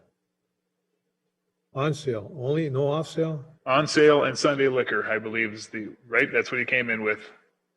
So just want the council aware of what they're voting on. So the off sale's taken off. Correct. So we're taking off the off sale, only authorizing on sale and Sunday liquor, okay? Everybody okay with that? Okay, Councilor Skins, how do you vote? Aye. Councilor Leone? Aye. Mayor Worcester, aye. Motion carries 3-0. Now, to protect the city of Gilbert, I need an attorney, city clerk and city deputy clerk to talk with the new owners, talk with the state of Minnesota. They want to open May 1st, and we're not going to have anything open, sorry, without okey dokey of a liquor license. I tried to explain that to the individual too, but they thought they could work under the other license. But, well, I don't know. I don't know that. Anyway, there needs to be a license, effective license in play here. Okay? Otherwise, there is no sale of liquor going on there. Sorry. Until that, there's nothing we can do. We have to get that cleared up. There has to be effective license for that establishment. The old one or the new one or the other. Okay? Miscellaneous, anything?